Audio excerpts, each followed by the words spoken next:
And welcome back to We Are the People. This is your host, Jason Preston. And just appreciate all of you so much. It's been an incredible year. You guys have been the most amazing people. And we're just so proud of how you guys have been willing to stand up and support so many survivors. It's been one thing for people to, be able to bring survivors onto our show and have them tell their stories and for people to just accept and listen. But what's blown me away is not just the way you guys listen and have empathy and suffer with them through these things they've been through, but the way you fight for these people and the way you, in the comments, and the way you donate to them and the way you help them and stand up for them. And I just could not be more proud of you guys than I am. So I just want to thank you for all that you do. Just a quick reminder, if you're not already subscribed, go to our website and subscribe for our newsletter, wearethepeople.org. So in the case that our channel gets taken down, we can continue to get our content out to you. Today I've got a guest. He's one of my favorite guests. We've had him on several times in the past. In fact, I'd say some of my favorite shows we've ever done have been with this guest. He is an expert, probably one of the world-known expert. He's spoken all over the world. He's spoken with Trump. He's spoken with, pretty much every major venue. And I believe he's one of the greatest minds of our time. And he is someone who has not only, made a name for himself on the world stage, but he's spent a lot of time here in Utah. And I would consider him a good friend. He knows Utah very well. He's dove into our politics. He's understands the corruption in the state.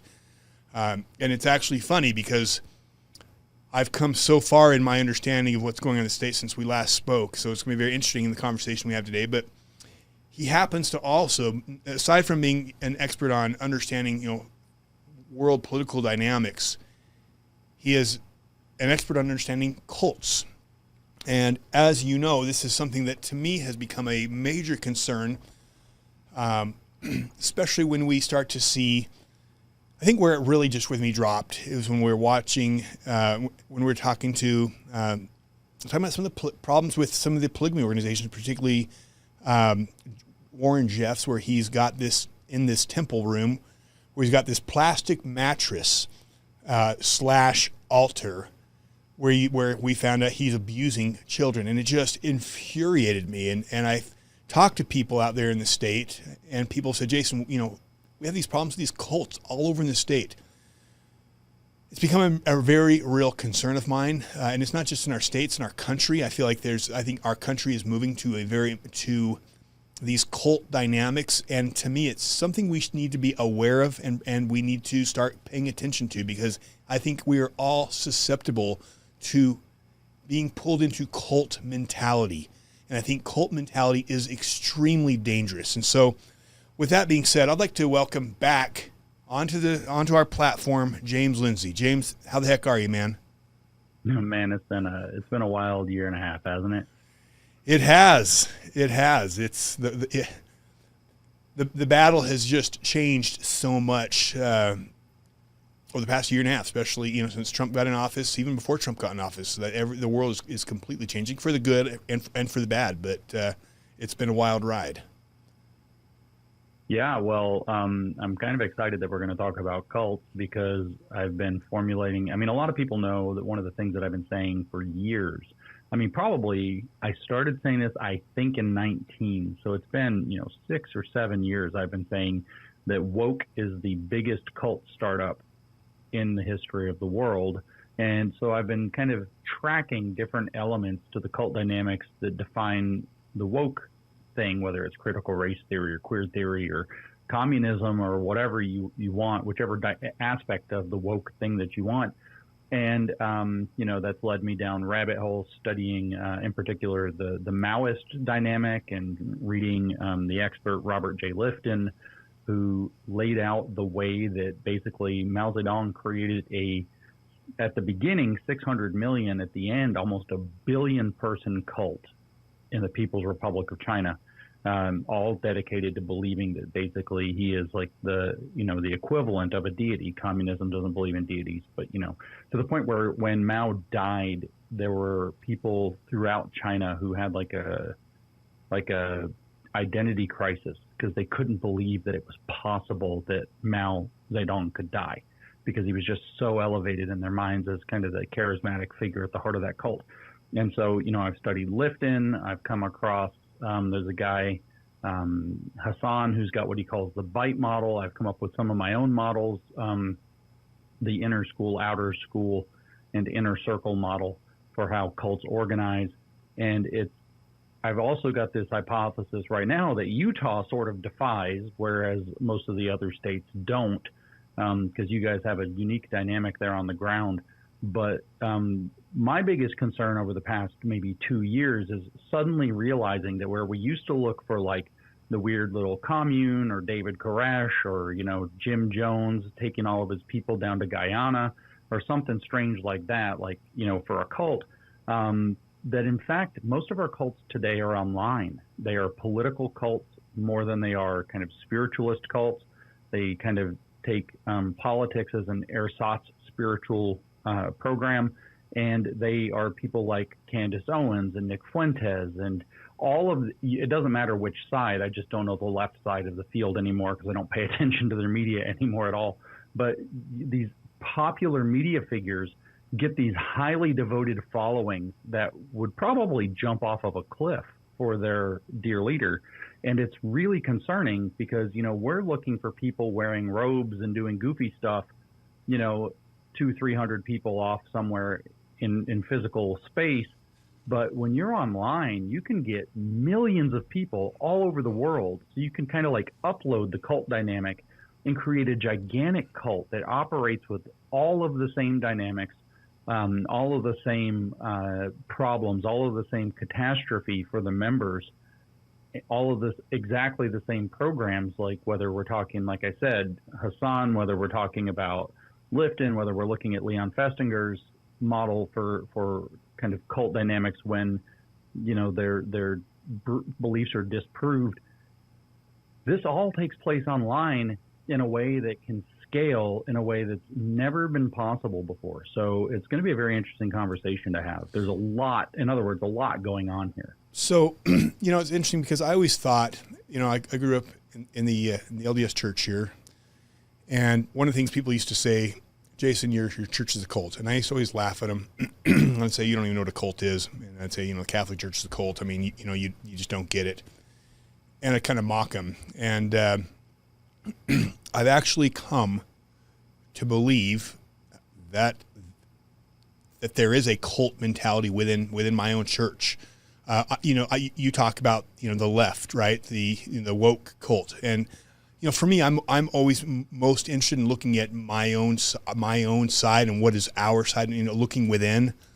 And so it's clear you talk about it in communism. You talk about it with Mao. I mean, those are very clear examples. You talk about it with the woke left.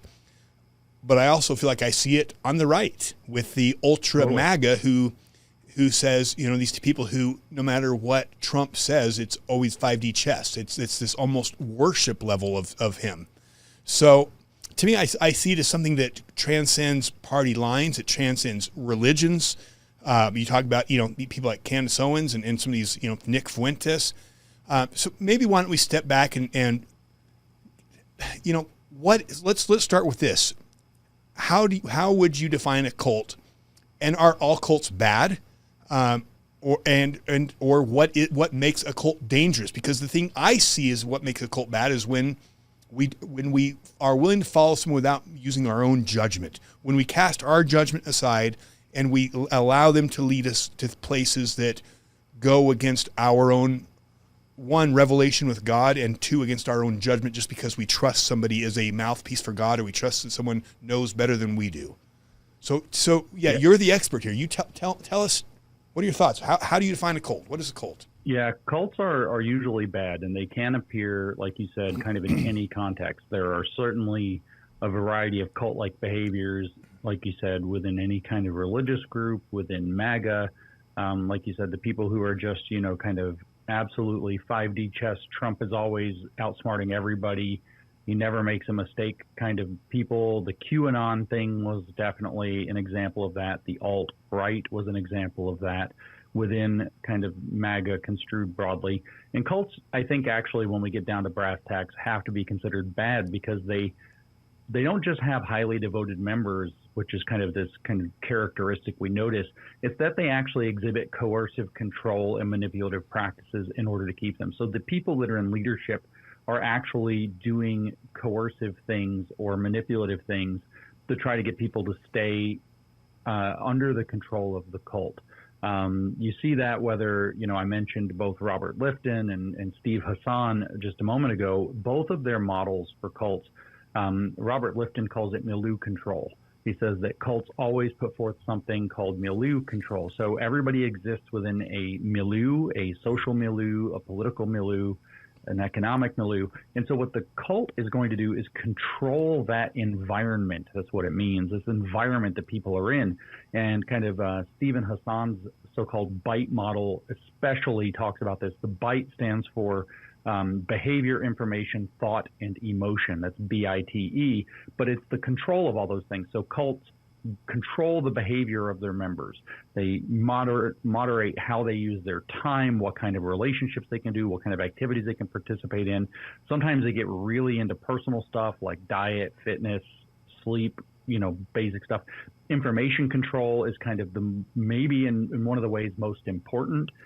The idea is that the cult is going to interpret everything for you, so you're not going to be given access to outside information. On the societal scale, you can think of, like the Chinese firewall to the internet to make sure that the Chinese citizens can't get any information outside of what the Chinese government wants them to get.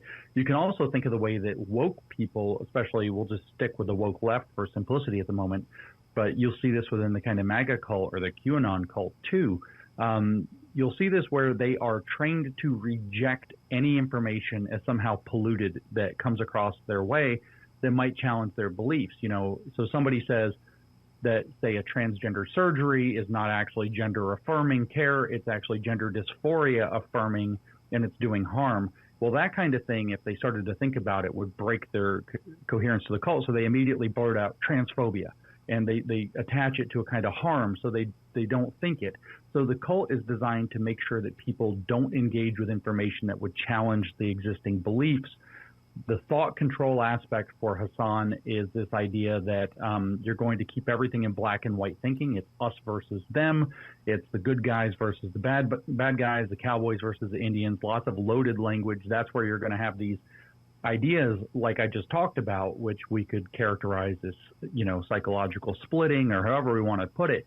But it's like friend versus enemy, right? So in the transgender example, it would be that everybody's either a trans ally or a transphobic bigot, and there's nothing in the middle. There's just, you split the population into total friends versus total enemies that want to destroy you. And of course, emotion control is going to be guilt and shame and fear, creating dependency, which can take place through both introducing trauma and then can also come in and, love bomb whenever you do the right thing. So Robert Lifton talks about that in an alternating cycle, he says, of shaming and criticism followed up by leniency and acceptance.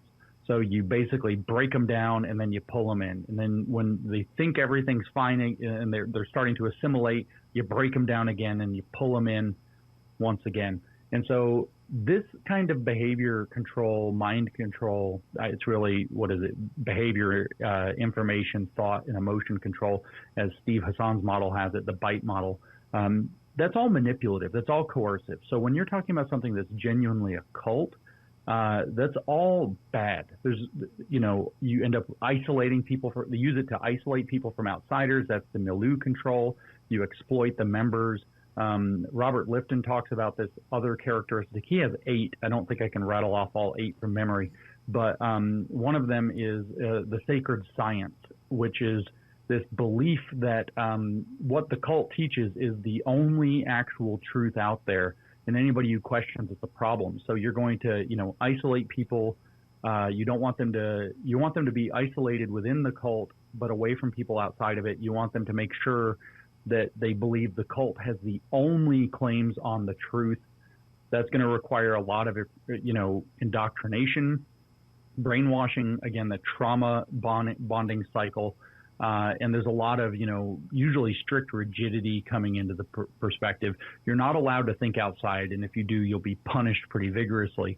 for the Maoist cult, it had terms that they use, like in Chinese, which I can't do the tonal, so you just have to bear with me, but it's something approximately like Pipan Dojang, which means something like critical struggle. And so the idea is that they're going to criticize you for not going along with the program, and it's somehow your fault that you have the wrong kind of thoughts, and that you're going to have to struggle through criticism and self-criticism to come to a different understanding on their terms. And that's the basis, actually, of the struggle session dynamic we've heard from Maoism. All of this stuff is typical of cults, and it shows up in every domain. Like I said, it could be a small little commune type cult. It could be a gigantic political cult. You know, you're disloyal if you don't follow the political leader of choice, whether it's President Trump or AOC or whoever it happens to be. You're disloyal, and so you're going to be punished, and you have to be kind of brought back onto the plantation, so to speak. And it could also be in these online cults where, you know, you get clout by making the online leaders' numbers look good on social media. But if you do something that, you know, gives advantage to one of his competitors, you can think of Nick Fuentes and his longstanding hatred for Turning Point USA. So if one of these so-called groypers, that's the members of his cult, were to go to a TPUSA event and embarrass Nick, he's going to get punished within the cult. But if, on the other hand, he does something to damage TPUSA, or if he does something that makes Nick be able to advance his agendas or look good or grow, then he's going to gain clout and status and growth within the cult, and he's going to be in a higher level and have more access probably to Nick and whatever benefits he provides, which I think are mostly being able to bully people better online, but I'm not exactly sure what they do behind the scenes. So these characteristics are all manipulative. They're all designed to keep people from thinking for themselves, exactly like you said. But the difference is it's not just, you know, a warning about, you know, be careful what kind of information you bring in, because you might get, you know, false teaching or mistaken teaching. There are these profoundly coercive methods that are usually involved in keeping somebody on board with a cult. Information control and milieu control is probably the kind of most important. People in the cult are kept tight to the cult and are punished if they engage with outsiders. Appreciate that. And then I hope our audience does too. And, you know, to me, it is very clear that there is a shift that has been happening in the world for some time, and a shift away from the individual to the collective, a shift towards global power. There has been an attack on what I believe on the Constitution, on the principles that make America free. And there is a desire by, you know, very powerful people to, again, eliminate it's always been there, right? There's always been a battle between the rulers and the ruled. And America has stand as this shining beacon of the power of the individual, where the individual matters and the individual can rise to any status, and the individual can overthrow the elite. And that's always dangerous to power. And so there's been a very real war against the principles and the values this country is founded upon. And to me, the easiest way to destroy this country is to put it at war with itself. And to me, what I've been seeing lately, because I used to be so much in the left versus right, and the left is bad, and always focus on, you know, taking on the left and the left and the left.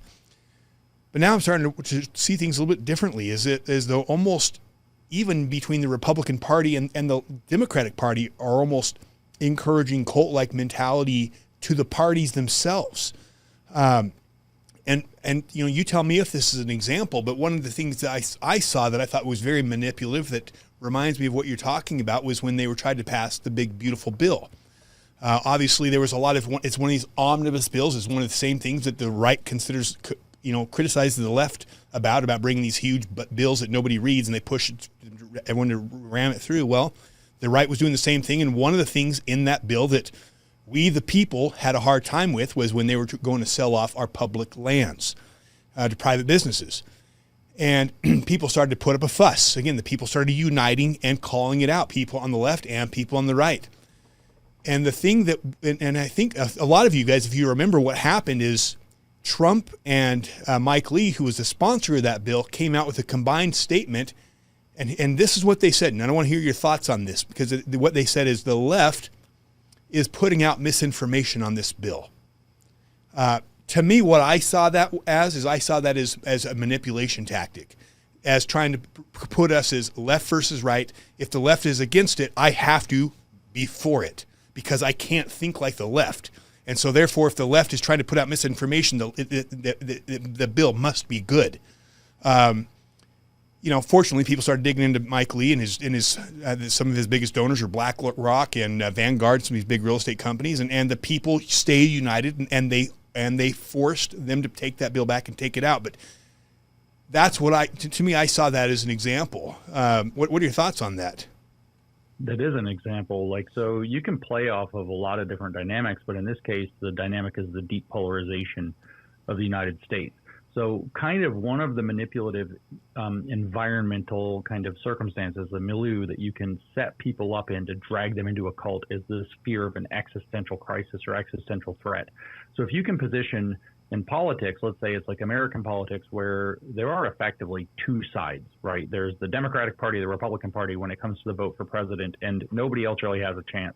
And that's a consequence of our voting structure, that there's not going to be some magical third party. If a third party beats one of the two parties, probably the one that lost is going to go away. And we're going to end up with two parties. This is just, frankly, it's math. And basic social dynamics. So you can easily leverage this idea that, the Republicans and Democrats can each leverage the idea that if the other one gets power, if the other one does, gets 1 inch forward, they're going to destroy the country. And if you can get a bunch of people to believe that, they're no longer thinking, they're just thinking our team must win, right? Okay. And so in the Maoist context, what that was actually called, according to Lifton's dynamic model, was a cult of enthusiasm. So what you can do is you can get people, well, the fear part's not. The fear is the manipulation, but what you do is you get people caught up in this idea that we must win, and winning is the most important thing. So winning becomes a model of enthusiasm that binds people together. And so it becomes more like, a sports match, right? You want your team to win, but the reason that you can get, you can go to the game, you can go totally nuts and scream your head off for your guys. You can, join in and chant denigrate the other team.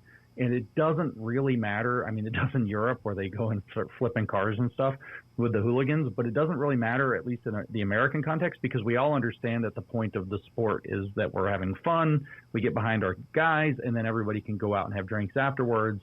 And there's this element of antagonism, but we don't take it that seriously. But in politics, you can convince people that this is life and death. This is an existential threat for the country. This is an existential threat for them themselves, and you can get them to act in a tremendously fearful way. And like you said, you can hijack their reasoning process. It's no longer what's in the bill. It's, well, what does the other side think of it?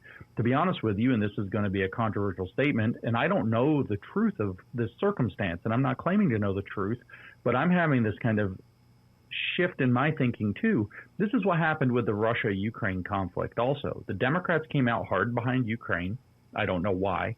The Republicans decided that that was the most awful thing in the entire universe, and it just became the Democrats support Ukraine, Republicans support Russia model. And then all this Russian propaganda was able to make its way in like a river to the American conservative movement, because all of a sudden we're skeptical of Ukraine and we're not as skeptical of Russia. And I bet you the story is more complicated than that. So this is definitely that kind of manipulative tactic to leverage people's existential fear of the other side. And the problem is what this existential fear, I mean, there's a model in politics called the friend-enemy distinction that this speaks into. A friend-enemy distinction was outlined by a guy named Carl Schmitt, who was a Nazi legal theorist. He wrote a book the year before Hitler took power and the year before he became a Nazi. He was too cowardly to become a Nazi before Hitler took power. Then Hitler took power. He becomes a Nazi and justifies the Nazi totalitarian state as his main project till Hitler kind of chilled on him in 1936 and kind of sidelined him, but never put him down or anything. But for 3 years, he justified the state off of this idea of the friend-enemy distinction. And the idea is that what makes politics actually political is the idea of complete existential threat by the other side. And thus, you have friends who don't want to be annihilated with you, and then you have the enemy who wants to annihilate you. And this mentality in politics is easy to exploit, whether you're talking about Trump, whether we're talking about the situation of the American politics, how we're going to justify monies, how we're going to justify whatever else. If there was corruption and graft, I would be certain that's part of it, with Ukraine versus Russia. And then if we switch context from America and we look at China, in 1957, Mao gave a very famous speech. It was called "On the Correct Handling of the Contradictions Among the People." And so it's a very famous speech he gave, I think in February of 1957. I'd have to check the date, the month, but I know it's 57. And he lays out that, look, effectively, we've got two different kinds of people. We have the people who support socialism, he says, and those are the people. But he's actually more subtle than that. He says, during the campaign against the Japanese, the people who were against the Japanese were the people. But then during the campaign against the Kuomintang, it was the people who were against the Kuomintang who were the people. And now that we're in the phase of building socialism, the Kuomintang were the nationalists, by the way. It was the party that was in power when Mao took over in 1949. And then he says, now that we've taken over and we have the CCP in charge in the People's Republic of China, it's the people who are building socialism with us who are the people. And in each of the three other cases, the people who favored the Japanese, the people who favored the Kuomintang, the nationalists, and the people who favored or who don't want to build socialism, those people are the enemies of the people. So you just have two different kinds of people, the people and the enemies of the people. Then he splits the enemies into internal enemies and external enemies. You have the external enemies like the United States that wants to, stop the spread of communism, and you have internal enemies like bourgeois elements who don't want to take the socialist road all the way. And the speech is about, what do you do? What's the government's purpose? What do you do with these people that are internal enemies of the people? And he was able to leverage his population of, at this point, 700 or 800 million people. He was able to leverage them to get on board with disastrous programs like the Socialist High Tide, the Anti-Rightist campaign, and then immediately following this program where he's preparing for it in 1957, eventually the Great Leap Forward, which ended up being probably, I don't know that it was the most evil time in human history, having now studied it pretty deeply. I think it was the stupidest time in human history, but the result was anywhere between 50 and 100 million people dying, mostly of starvation, because he was able to get them to believe so heavily in the cult of Mao and the development of China under socialist principles that they were doing things like lying about how much grain they would produce so they would look good to the leader, and then turning around with their lie and having their grain, the export numbers. So Mao wanted to prove to the rest of the world how great socialism was. So he was exporting grain to show how much of a surplus they had. But the surplus was being calculated off of these numbers that were lies. And when they started to realize that people were starving, that this was all based on lies, they would just increase the numbers instead of decreasing them, because they were so committed to this cult of enthusiasm dynamic of showing our side is the best, our side can win. And so this is a very powerful set of tactics, and it's a very manipulative program. So I agree with you that what we're seeing is a leveraging. And I saw a lot of the influencers in the conservative movement, in the MAGA, ecosystem, or whatever we want to call it, all jumping up and down. All of a sudden, it didn't matter what the contents of the big, beautiful bill were. We have to back it because President Trump wants it. We have to back this thing. We have to push it. We have to make it happen. And that, some of that's the nasty game of politics for people who are close in, because you have to be loyal and be a team player or you won't advance. But a lot of it is like it trickles down into a cult-like adherence to this, leadership structure, to where people stop thinking. And the lesson, while I think it's probably one of the more extreme examples in history of the Great Leap Forward, should strike us. When people stop thinking and just start going along with the political program, whether it's because they're afraid they're going to be destroyed if they speak up, or whether it's because they don't think they're going to get their political opportunity, or whether it's because they just turn their brain off for the leader, what happens are catastrophes. Because what you actually need are the people who will stand up and say, hold on, what we're doing is not realistic. What we're doing is going to be a catastrophe. You could have saved 50 to 100 million lives in China, maybe 40 to 90 million lives. Maybe some of them still would have died. But you could have saved tens of millions of lives in China just by having somebody who had enough nerve to be able to convince Mao, and you would have had people die trying because the cult was so strong there, but convince Mao that these numbers were fake as crap. And if you act on these numbers and you're so desperate to prove yourself using these numbers, then we're going to starve most of our population. We're going to have the worst famine literally in human history. If somebody could have convinced him that reality still exists, regardless of what your fantastical cult wants to believe or prove or show about itself, then you could have saved tens of millions of lives in that incident. And we don't have to talk about uglier cults. I mean, you read I don't know if you've ever read some of the testimony from the Nuremberg trials from the SS officers in Hitler's regime who were gassing and burning Jews, and others, but primarily Jews. And what you find is that, their commitment was, look, what makes a perfect SS man is somebody who doesn't question orders and just follows them. It doesn't matter what you tell us to do. We just do it. Do you understand? We don't care. All we care about is the German. I read this account a few weeks ago about this wasn't the concentration camps. This was talking about it was during Operation Barbarossa, where they were trying to conquer Russia, and they had now gone into Russia and were fighting. And you had this, military leader, Nazi military leader, writing about what he thought about the idea of Russian women who had been captured digging anti-tank trenches, and how he didn't care how many Russians died, whether they were women or children. If they were fit to work, they needed to dig the trench, and they needed to dig the trench because if the trench failed, that would be more drops of German blood that were spilled. And so he didn't have the slightest bit of care about any of these Russians or these women or these children or anything, because all he cared about in his Nazi blood cult, meaning his genetic cult, the racial cult that the Nazis were based on, which is what he framed it all in, was that German blood be preserved, not in the sense of just even the military, like how many heads are going to make it through the war in our side versus theirs, but literally in terms of the Nazi race ideology. These kinds of cult mentalities can go really bad, really, really fast. And I think it's critical that what you have are voices that can speak up and be heard without being ostracized and destroyed. But this is the problem, is the cult is designed, and as it grows, it gains power to do so, to silence or cancel or crush or eventually kill anybody who speaks up outside of its model.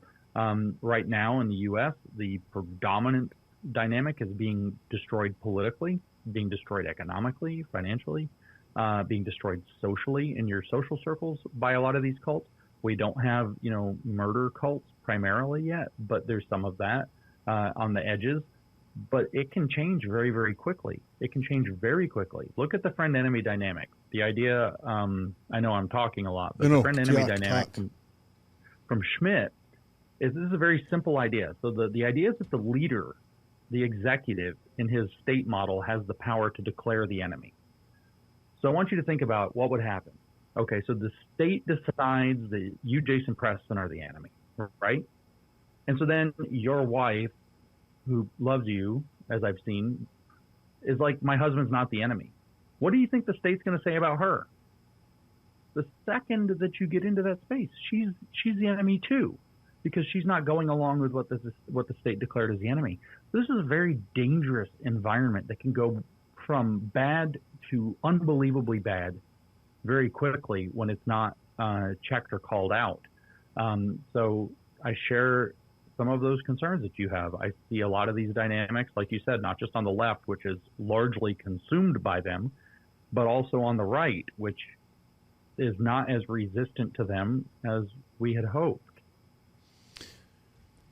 This is where I think it's very important to our audience, to all of us, to think about this. And this is why I think this show is important, is because when you look at all these civilizations who have done horrific things, like let's talk about Japan. When Japan invaded China, horrific. I mean, horrific. I mean, the only thing I compare it to is what happened when you know, I guess in the gulags and in these concentration camps where these Japanese came into to China and they just did the most inhumane, torturous, cruel. I mean, just it's like it makes me sick reading what they did in the millions.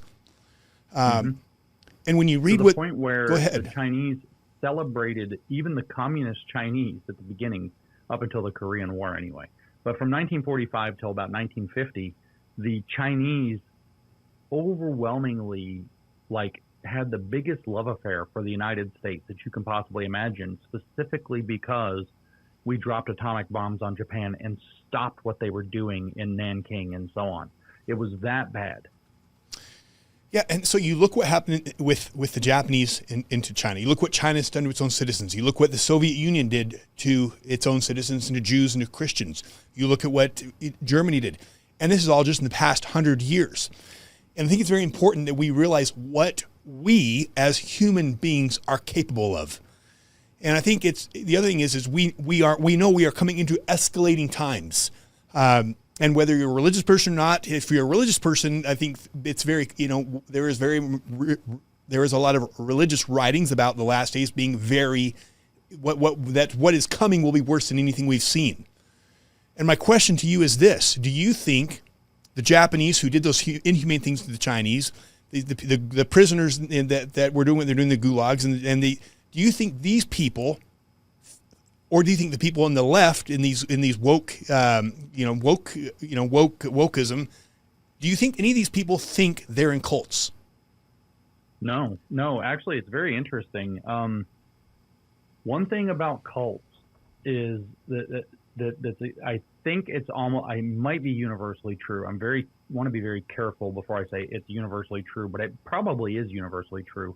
Is that the fact of the matter is that people that are in cults never believe they're in cults. And if they figured out that they were in a cult, they would leave. And, to the degree that it's possible. Where I've heard stories of people running away from Scientology literally on their feet because they knew they wouldn't be able to get away any other way. They realized what they were dealing with. They sneak out of, the compound in the middle of the night and run to the airport basically barefoot or in, a pair of tennis shoes, miles at a time, physically run miles to the airport, hoping they don't get picked up or caught, buy a plane ticket at the airport in desperation, with access to some account that luckily they, had been able to preserve outside of the knowledge of the Scientologists. So the second people realize they're in cults, they flee. But the thing is a lot of people who are in cults have no idea they're in cults. And in fact, this is kind of the model that I put forth, or a part of the model of cults that I put forth that I refer to as the inner circle, then the inner school, and then the outer school. I know that the two things called inner is a little bit confusing. You could call the inner circle ringleaders, and then the inner school and the outer school, if you want, or cult leaders, inner school and outer school. So most of the people in a cult are in what is sometimes referred to as the outer school. I actually got these terms from Chinese kind of club organization. The people who are martial arts in particular, the people who are just there in the martial arts school that the teacher didn't necessarily trust, but they're working out and they're learning some of the stuff, are called the outer school. They're not allowed to know the secrets of the martial art or whatever. They're not allowed to know, frankly, how it really works, right? So they might learn the techniques or the kata or the whatever. It's not called a kata. It's called, I forgot what it's called. They don't use the words in Chinese. A form. But they might be learning the form, but they're not learning how to use it. They're not learning the application of the technique. Only the inner school is allowed to do that. And so those are called in Chinese Waijia and Neijia, outer and inner schools. And so the outer school cult members are there because they feel like they belong with these people. They're being led to feel inclusion and belonging. It is psychological and social dynamics overwhelmingly. They are, like I said, they're probably being introduced to the ideas of the cult, but more to the community of the cult. Their friends are there. They're made to feel like they belong in a way that they didn't feel like they belonged before. They have something in common with the other members. A lot of times it's a sense of alienation by being, different or weird. With Nick Fuentes, it's suspected that lots of them are kind of social misfits or incels. We see with the trans people or in the queer theory that a lot of them were people who didn't feel comfortable with their bodies and they felt different than the other kids or the other people in some way. And then the language, let's use that example of queer theory, gives them a sense of belonging. But for them, it's just a social connection, which is getting deeper and deeper and deeper. They might not know any of the ideology whatsoever, any of the cult belief practices. They're just there to create a huge halo of support. They're getting increasingly connected, but those connections, again, are social and psychological and emotional. They are increasingly learning to define their own identity in terms of belonging to this cult. So that belonging dynamic, which of course is one of those magic weird words that the woke left has been using for its inclusion programs, is belonging. We want to foster a sense of belonging. They did that on purpose. That's actually creating the outer school dynamic. I will assure you that literally nobody in the outer school thinks they're in a cult. They haven't even probably read any of the cult document or ideas or thought or ideology or program. Only when they're trusted enough and locked in enough do they start to learn the mentality, the teachings of the cult. And that's going to be what's called the inner school. The inner school learns the teachings, so they're becoming intellectually confirmed. What you saw in the Maoist situation was that they would, the way they would get people is, first of all, there was just this overwhelming sense of fear that if you didn't go along, you were a problem. But eventually they'd scoop you up and they'd accuse you of some crime against the Chinese people that you didn't know what it was. And that would be like, you can just crimes against the Chinese people or espionage or something, and you don't know what you did. It's like how the DEI programs would accuse people of racism, and you didn't know how what did I do? I don't even know what I did. I don't get it. All right. What do you got to do? Well, tell me how I was racist, right? And so now you have to start to learn the cult dynamic and the cult language and the cult mentality of how what you did was racist or how it was a crime against the Chinese people.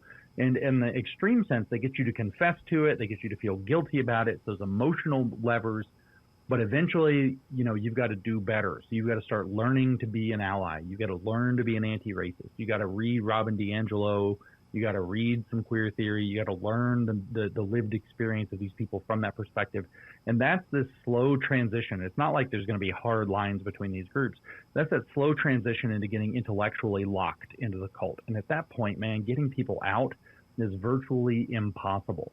But really, the whole thing is being run by ringleaders who are the only people who probably know there's a cult. And it's because they're running the thing and they're kind of above it. The ringleaders or the inner puppet circle, masters.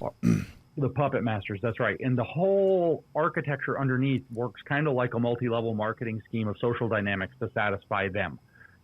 It's just like this whole scam to keep lots of people on their program, whether it's political, whether it's sexual, whether it's whatever they're financial, whatever they're using it for. But the ringleaders, the puppet masters, probably do know it's a cult and they're using it and they probably think it's funny.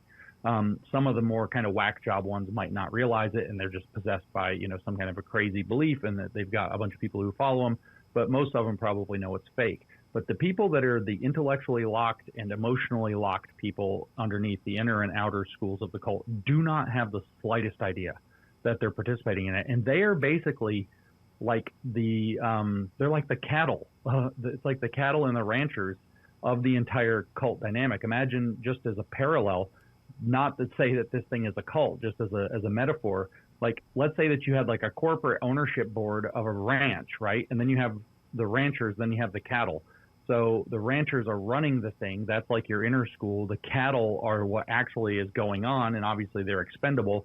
That's the outer school. And then the corporate owner of the ranch doesn't really have any direct involvement, but just a massive amount of beneficiary status out of owning the thing.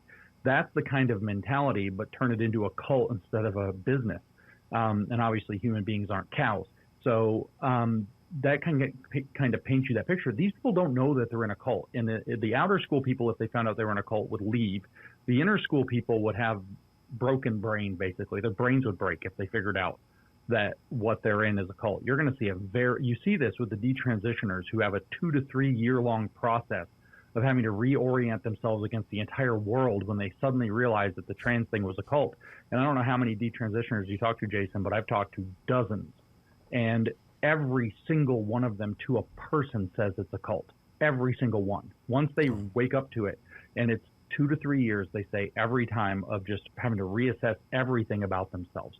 So those people that get locked in at the intellectual level, they know the arguments. It's not just socially fitting in. It's not just belonging anymore. They are deeply stuck.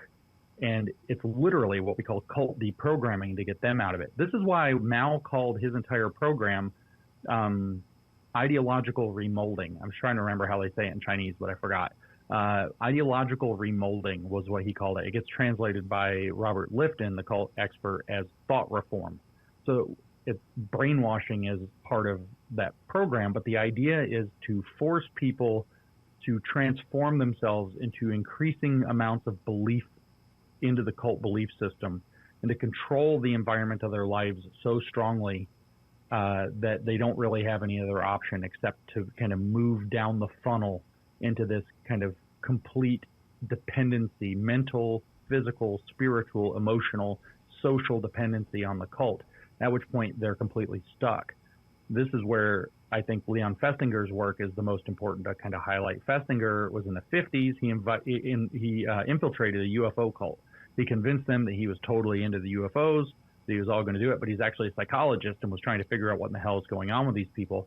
And he had a hunch, by the way, that the UFO wasn't coming, right? Like he wanted to see what would happen with these cultists who believed, that basically what they believed was that humanity had been deemed bad and the world was going to be destroyed by either aliens or God, I think by God, but these aliens were going to come and save the good people. And the spaceship was going to come it's always in October for some reason, October or whatever, and save them all. And of course, Leon Festinger did not believe that the spaceship was coming. And so along comes the day when the spaceship's supposed to show up. Lo and behold, they're all like in a field, like with their signs for the spaceship or whatever. No spaceship, right? Night comes, morning comes, no spaceship. And he wanted to see what would happen. And what happened was all these people like broke mentally. Some people got pissed off and they're like, it's all fake, and they left. But most of the people who were committed enough at that point to have stuck around did not leave. And instead what they did was they came up with a cockamamie explanation for how the spaceship really did come. Yeah. The spaceship came, but it saw their devotion from orbit and realized that destroying the Earth was the wrong thing to do and went away. Because they were so propitiated by the faith. So the faith had to be continued because it proved that there were still some good people and therefore that the world didn't deserve to be destroyed. It's kind of like a weird twist on the Noah's Ark story where God destroys all the people but sees the one righteous in Noah and doesn't destroy him and his family. So this became the model for what happens when people are exposed to the idea that they're actually in a cult and when reality butts up against their crazy beliefs. And what they do is they rationalize it with something unfalsifiable. The spaceship really did come. Nobody saw it because it's invisible, because it's out in orbit. It didn't come close enough to be seen, but it was close enough with its high technology to see us and realize we were good. And this is just what happens again and again and again as people rationalize away rather than confront that they were wrong in a consequential way to their own lives, to the lives of others, to the relationships they destroyed, to the people they mistreated. That's all a tough pill to swallow. It's easier to just say, no, the aliens really came, we just didn't see them. And I don't think they know that they're in a cult, and the people that are deep in enough don't have the capacity to figure out that they're in a cult. This is what Yuri Bezmenov called demoralization. You can show them proof. And he says, until the boot comes stomping down on their balls, they won't believe you. Yeah. Hey, guys, just a quick little message. I want to thank you for all of your support. This fight means the world to us. There is nothing more important, and there is no cost we will not pay to fight it. One of the things that allows us to fight, especially with the lawsuit, we do have to have funding, and we have partnered with Sentry H2O. We partner with them because I absolutely believe in what they do, and I believe it is necessary. We've talked about how toxic the water is in this state. There is a reason we have the health issues that we have in this state. The people struggling with gender, all these issues that are coming up right now with the low testosterone, what's in the water, the pharmaceuticals that are being found in the water. Sentry H2O filters all of that out, but leaves the minerals which are designed your body needs. If you don't have a water system, please look into it. Check it out. They have a whole house system, but they also have something for those of you who can't afford it, just simply an under the sink RO unit that is just a little over $300, especially when you use our code We Are the People. If it's something you're interested in, please go to our website, wearethepeople.org. click on wellness, and then scroll down. You'll see the options, and make sure you put in We Are the People for your 10% discount. This is how we're funding our fight and also trying to make a difference at the same time. So thank you for all your support. Thank you for fighting with us. We believe in you. We believe this matters. There's nothing more important than the fight for freedom, and we're just thankful for everything all of you do to help us in the fight. God bless you, and we'll get back to the show. You know, it's interesting because I want to talk politics, and I want to move to religion in a second here. Yeah. But on the politics, I want to first confirm what you just said with when the elections were stolen in 2020, which I firmly believe they were stolen. But also, because we knew they were stolen in November, it was all the Q stuff. Oh, don't worry, Trump's going to bring in the military. And then on this day, it's going to happen. And then that day didn't happen. Well, no, he needs to wait to expose the enemy. He's going to do it on this day. And pretty soon, to me, it became apparent. Wait a minute, you guys, this is garbage. But for some of these people, it was always, in the spring he's going to be coming in. Oh, in this he's coming. And it was like, it didn't happen. And then it was always, and these people have had this master plan, this QAnon, this the white hats are in, and it's like. And now all of a sudden, he's doing it all to expose Epstein. And then Trump says, well, we still talking about that. And all of a sudden, Trump's not interested in Epstein. He's not arresting anyone like he said he was going to do. And yet these people still, every step of the way, have this excuse for why he's not doing what they're supposed to be, the aliens didn't show up with him. Yeah, you see the same thing with the people that accuse Jews of everything in the world. I call these people Jewanon, like QAnon. It's like, the evidence that Israel is the problem is coming, man. It's right around the corner. It's, the next podcast behind the paywall is going to tell you how Israel really did it. Yeah, and that's something we need to talk about. I want to move that to religion, because it ties religion to politics. But I want to talk specifically about how these two cults mentalities even play off each other. And you look at the cult of the left and I think, again, it's important. All of us need to just be very aware of our own. We need to look in the mirror, because I know we have a lot of people on this podcast, James, especially since it's evolved, who are on the left, who liberal. I mean, because we are right now, our focus is on trafficking in children. To me, to me, I've moved from left and right to good versus evil, and I believe there is real evil, there is real darkness, and so we have a much more broad audience. And I would just, again, whether you're more aligned on the left, whether you're aligned on the right. To me, it's important to realize there is a master manipulator that is up there, with playing the puppeteers, and we are the ones who are getting manipulated. So I think we all have to be careful to look in the mirror, to take down our guards, and to be willing to open our eyes and say, wait a minute, have I been getting played? Because when you look at the left, when Biden was in office, it was, we're going to open the borders and we're going to let everybody in. We all know terrorists are coming through. But yet, if you were on the left, it was you refused to see it. The left creates this massive problem there. Well, and then what does that do? It opens the door for the right to come in with the solution, which the solution ends up being a loss of freedom. You look at the surveillance state that's growing right now. You look at some of the solutions that are happening. And again, the left, I'll give credit, left, they see it because it's true. They are seeing the surveillance state. They are seeing the tyranny that is coming from the right. But what the left couldn't do is see it, their role in it. And the right, could see the problem in the left, but now that their team's in play, they refuse to see their problem in it. And the problem is you have these two manipulating hands of the same global master, the same tyranny, playing the people to get them to the ultimate desire, which is, in the end, we all lose. So I think we the people, I have no faith in politicians, left or right.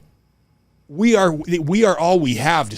My only faith is in each other, and we have to start being careful of those who are in positions to manipulate us. Do you have any thoughts on that before we move to the religious side of things? Yeah, I mean, what you're describing is actually the dialectic. Of course, that's the big fancy word. That's the word. It's like the $100 word that we all live in, but because it's such an academic word and it's such a complicated thing and it's so alien to how normal people think, we don't spend a lot of time talking about it or recognizing it, and people don't want to talk about it. We got a lot of syllables. Dialectic. It sounds like something out of a philosophy class, because it kind of is. But the idea, you even said the language, right? One of the dialectics. So the Soviets put forth 3 laws of the dialectic. The first is quantity changing into quality and quality back into quantity. So the transformation of something quantitative and qualitative. What that refers to doesn't really matter here. The second one was the struggle and unification of opposites. So that one also doesn't really matter here, but the idea is that, day and night are both part of the same 24-hour cycle or whatever. So you figure out some way to make opposites look like they're the same thing or part of the same dynamic. But then third is the negation of the negation is what it was called, following Karl Marx's expression, which was that communism is the negation of the negation. That comes out of some of his earlier writings. I think it comes out of the economic philosophic manuscripts, if I remember rightly. And so communism is the negation of the negation. It's a very mysterious phrase, but the way that plays out practically, which is what you just referred to, is problem, reaction, solution. So you create a problem, and what that does is negate something to do with society, and then along comes a reaction that negates the problem. So you bring in a bunch of people across the border. The left participates in it because their guy's doing it. They have whatever arguments to believe. They create the problem. It's negated by this, approach that the right is doing. We're going to do all this mass surveillance. We're going to get Palantir involved, whatever it is, and we're going to find all these people and get rid of them. And then you have this solution that is the negation of the negation, is this loss of freedom in order to solve the problem. But the dialectic constructs the problem and funnels people into the reaction specifically so that the solution that was predetermined, they knew what they wanted to get out of it, was this loss of freedom or a surveillance state or whatever. They construct the problem and then they negate the problem. So you have the negation of the normal state of affairs as the problem, and the negation of the negation is the reaction that enables the solution, which is in this case, in every case with destroying America, which is the loss of freedom and individual sovereignty. And so the way that this works out is that the left and right become like 2 blades on a giant pair of scissors. So, we can think of puppet masters, but instead of them pulling strings, imagine that they're just working a giant pair of garden shears. And what is in between is the Constitution, or what's between the blades is our freedom, or the tie that we have to our individual sovereignty that connects us to our inalienable individual rights, which are therefore then secured by the Constitution, or supposed to be. And so think of them working like 2 blades of a scissors, right? Now, here's why I like that scissors mentality. If I gave you a pair of scissors and I took the screw or the rivet out of it, it's not going to work. If I gave you one blade of the pair of scissors, you might be able to cut paper like it's a razor knife or something, but it's probably not sharp enough. You're going to have a hard time cutting paper with one blade of scissors. You're probably not going to be able to take one blade of a pair of broken garden shears and cut the hedge and make it look good. You might get through some of it, but you're probably not going to do a very good job. You got to have both blades rubbing against each other, right? So it's the action of the right and the left working together in their own ways, that where they rub together is where they slice our society apart. Okay, so that's the idea of the scissors, but the kind of magic of this is, if you want the left blade to come in and cut on a pair of scissors, imagine that you've got a pair of scissors out in front of you, waist high, you're holding the 2 handles, and then there's the 2 blades. They cross at that pivot, right, at the hinge. They cross there. So if you want to move the left blade, which hand do you push with? You push with the right to move the left, and you push with the left to move the right. So you get the idea that by actions on the left-hand side, you get a slicing damage from the right on the blade of the scissors. And if you want the right side to cut, then you're going to push on the left. So you get the left to do something to move the right. You get the right to do something to move the left. And the goal is to always make sure that when both sides have moved, that you've closed the edges together a little bit more to cut a little bit more of the Constitution, a little bit more of our freedom, a little bit more of the society or institution that you're trying to take over. And that's how this dialectical game works. And this is why you're seeing what you just described, where you get each side to think in terms of its own tribal politics. So now they're thinking like, what my side does is good, what their side does is bad. So if it's a wide open border and the Democrats are pushing it, the left is like, but we need that because human rights, or whatever stupid argument they use. That's right. Compassion. And then, oh no, there's too many and a bunch of them are criminals and terrorists. What do we do? Well, we need, ICE to come in, and we need them to have the best technology, so we better give them, a mass surveillance, facial recognition on every street corner, every, license light plate pole readers. Yep, every entrance to every building, so we can figure out where the dangerous illegals are, and we can round them up, not too gently, and kick them out of our country, blah, blah, blah. And so you see the same thing, like, let's make shoplifting non-criminal in California. So now, up to $1,000. Now you just have people robbing stores all the time. Nobody can do anything about it. So it's just kind of written in. And what do you eventually end up with is you end up with stores that have facial recognition technology so that you can't go do that anymore. Rather than coming up with policing or the usual DA thing, you set up a social credit system, and anybody who's facially recognized as robbing a store ends up losing all their social credit. So the next time they come to the store, the door just won't open for them because it recognizes them and won't let them in, right? And so you come up with this high-tech surveillance, social credit, Blade Runner China kind of solution. And what you've done is leverage this, left side compassion, right side law and order, and you get the blades of the scissors to cut personal freedom and liberty right out of the situation. And so I think this is the most central game that's being played against us again and again and again in politics. And it all depends on us not thinking in terms of individuals who have slightly different views on tax policy or, homeless policy or whatever else, but rather thinking of ourselves as members of political tribes who are all the way in the right against the other side that's all the way in the wrong all the time, which you'll notice they're just handing power back and forth, back and forth, back and forth, and each side moves the ball not back toward freedom, but toward the completion of the same agenda.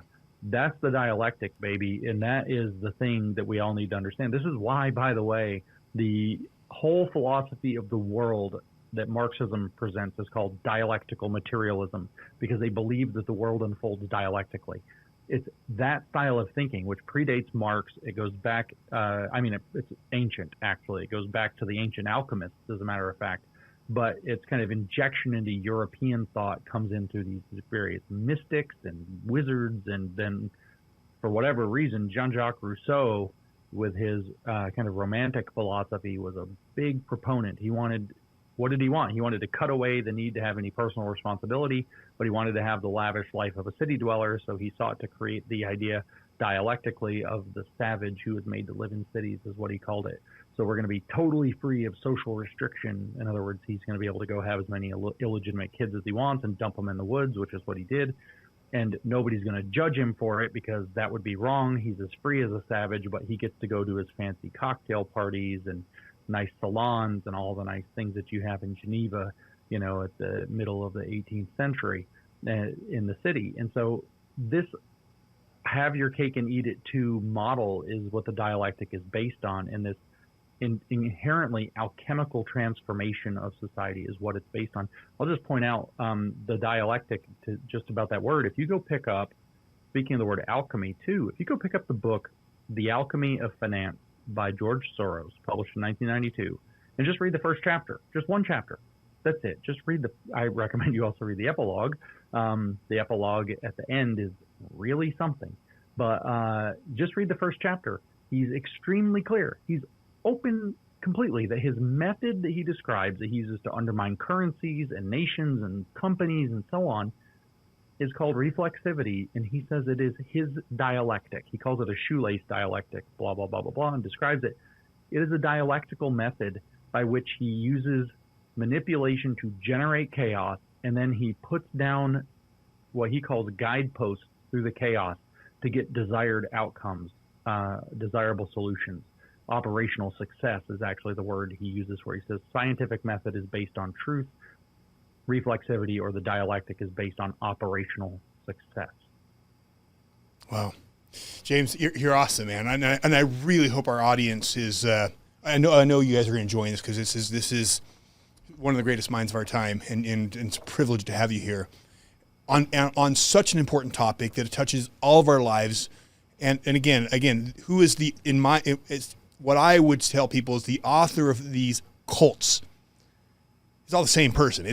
We are fighting a darkness that is very real, very organized, and they use cult tactics to move and manipulate the people to the end result, which is to our demise. This has always been the same battle of the rulers versus the ruled.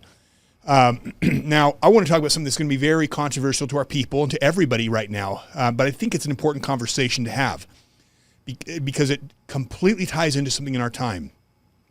A few years ago, it was very easy to see how, on the left, it was the problem with everything was the white male, the white male, the white male. It's the patriarchy. That is, and this is what cults do. It's everything is black and white. It's either you're one of us or you're anti. You're one of us or you're not, or you're against us.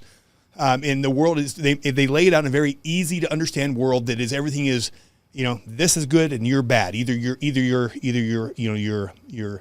anti-racist or you're racist. And you see it on the left. And it was so narrow-minded thinking that it was just like they just want to put everyone in buckets. Well, now you're seeing the same thing on the right, which concerns me because look, you brought up George Soros. Okay, there are a group of very clearly, without doubt, evil people who happen to be Jews. Okay.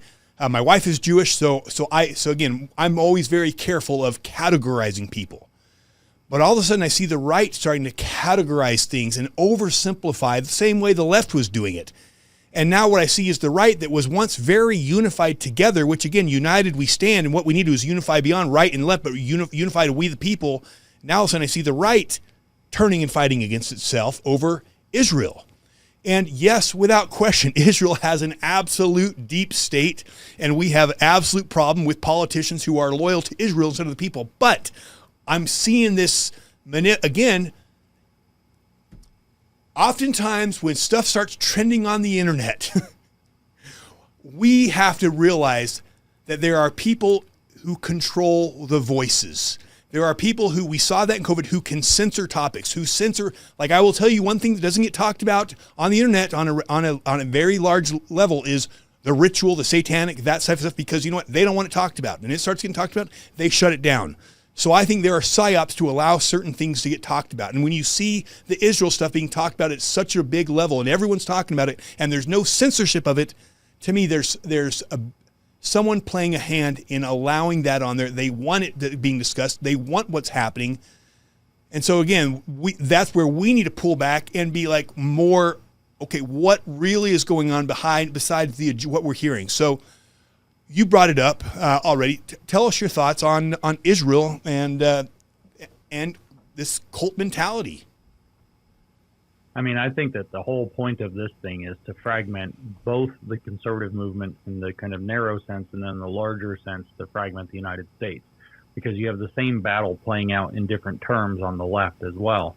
You have, it's more pro-Palestine than anti-Israel on the left, and it's more anti-Israel and America first on the right, but it's the same battle on both sides. So you can see those scissor blades once again cutting America in half, trying to shift the mood of the country around this kind of key issue. This issue, of course, of Israel being the only democratic state, the only Western-style state, the only free state in the Middle East, which is in a rough neighborhood, but it's also strategically located in terms of geopolitics. It's located at the heart of a lot of major shipping lanes, right next to major shipping lanes, and the stuff that Israel as a largely Western nation can therefore do to keep the Belt and Road Initiative, monitored or at bay, to keep Iranian control or Russian manipulation monitored or at bay, to deal with the Islamist threats,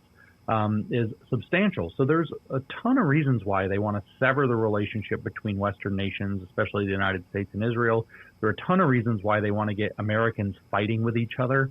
This is bread and butter Russian propaganda style, by the way, but it's now been proved that not only are the Russians involved, not only are states like Qatar involved, and Iran, Pakistan, the Islamic states, but we also see the problem coming from Chinese manipulation. The evidence has actually come out that all of these countries that are enemies of the United States have a vested interest in creating this fight among American conservatives in particular. So I think that it's a psyop, like you said. And, you talked about whether or not these issues are just, trending, or if they're becoming very popular, are they being censored or not as indicative, but they're being seeded by large influencers who appeared out of freaking nowhere. Like Ian Carroll, for example, was a pizza delivery driver or something like this 2 years ago, has like a lifestyle channel during COVID where he's putting together puzzles and coloring with markers. It's like he didn't have this big profile. Then all of a sudden he comes out with all of his, Wikipedia OSINT, open source intelligence that he does, basically reading Google and Wikipedia, and it's all anti-Jewish and blows up to millions of followers overnight. Turns out there are now pretty good evidences, not necessarily about Ian Carroll, but about Nick Fuentes in particular, about algorithmic manipulation. Yeah. It's not necessarily that X, for example, is promoting Nick. It's that various entities have understood how the X algorithm works to make sure that he's promoted in the algorithm. And from what I understand, even with Elon Musk allegedly trying to fight it, or with the X safety team trying to fight this, as they change the algorithm, these bad actors that want his voice prominent, his anti-Jewish, his anti-woman, his anti-Indian, his anti-black. No, it's becoming straight racist. It is absolutely straight racist. It is the far extreme, and to me, I find it very concerning. That's right. And so a recent report comes out from the NCRI, which is the Network Contagion Research Institute, showing beyond any shadow of a doubt that Nick Fuentes has what's called algorithmic velocity manipulation on his account. So if he tweets, he's got a million followers or thereabouts now. He's got a lot of followers. He's not even got a verified account. He gets more interaction, views, likes, and retweets on his account than in the first 5 minutes, the first 10 minutes, 15 minutes, 20 minutes, 30 minutes than Elon Musk does, with the biggest account and the most followed account on Twitter, the owner of the place. This, Elon Musk gets legendary numbers, and in the first few minutes, 5, 10, 15, 20, 30, Nick Fuentes, proportional to just in straight numbers, beats Elon every time, and in proportional numbers to their account sizes, beats him by over a factor of 100 or 150 every single time. So how is that even possible? Yeah. And what are the impacts? Well, that's called algorithmic velocity that they're manipulating. And what it is that Nick is getting crazy amounts of provably high repeat, high dedication amplification of his stuff in the very first few minutes, which is known to trigger the "this is viral" detectors to all the algorithms on X that then launch him into the promoted content positions on X's feed for everybody, such that even right now, like if you go to X and you type in, I've seen it, I've done it for myself, I'm pretty sure it's for everybody. If you go to the search bar and say you want to go look up Ben Shapiro on X, and you type Ben Shapiro in the search bar to go find his account and see what he's been up to, Nick Fuentes populates before Ben Shapiro when you search Ben Shapiro. So this algorithmic manipulation, which has been gamed out by actors, both domestic and foreign, is amplifying these messages to an extraordinary amount so that it looks like that's what all of the discussion is in conservative media, which then forces people to talk about it because it's happening, which then forces the big influencers to make shows about it. And of course, because they want clicks and money, they take controversial, which is to say radical positions on the issue. And what's happening is that they've been able to basically reflexively gin up a belief that Israel is causing all of the problems, especially for young Americans and our relationship to Israel, pretty much out of thin air. Following October 7th is when it really began. So this is a humongous psyop against the American people. It's manipulating our social media. There are decent evidences that a lot of it's foreign controlled and foreign run to try to manipulate the conservative movement into fighting with itself. Of course, then we have actors, on our own domestic stage that for reasons apparently unknown, that's all they talk about, or the predominant subject that they talk about. People like Fuentes, of course, but Candace Owens talks about it all the time, Ian Carroll, Tucker Carlson. They talk about it all the time, which makes it a topic of conversation that other people have to talk about, which then turns it into a topic of conversation and a so-called debate, where up until literally 2 years ago, and I mean that literally 2 years ago, it was not a debate at all among Americans, but especially American conservatives, whether or not Israel was an ally of the United States and whether or not the Jewish people deserve not to be harassed and harangued and attacked for being Jewish. We just knew that you don't do that. Like, that's one of those red flags that once your society starts going after Jews, you're probably in the any faith or any demographic. You don't just. That's right. That's right. There's nothing special about Jews in this. We could do this entire discussion again, taking the word Jew out and talking only about Indian Americans, for example, because of the H-1B visa and immigration debate, the way that got inflamed on the right, again by a psyop that was run on Christmas Day last year. It turns into the biggest fight on the internet, whether or not we should be bringing in high talent Indians on H-1B visas at all, legal immigrants. And this turns into this gigantic fight that starts getting seated. And again, this is actually demonstrable. The way this played out was on the 23rd of December, some conservative influencers who were in a conservative influencer amplification network called Conservative OG started talking about H-1B visas for the first times in their lives. You could go search their accounts and you could see that they had never talked about H-1B visas before till December 23rd, 2025 or 4.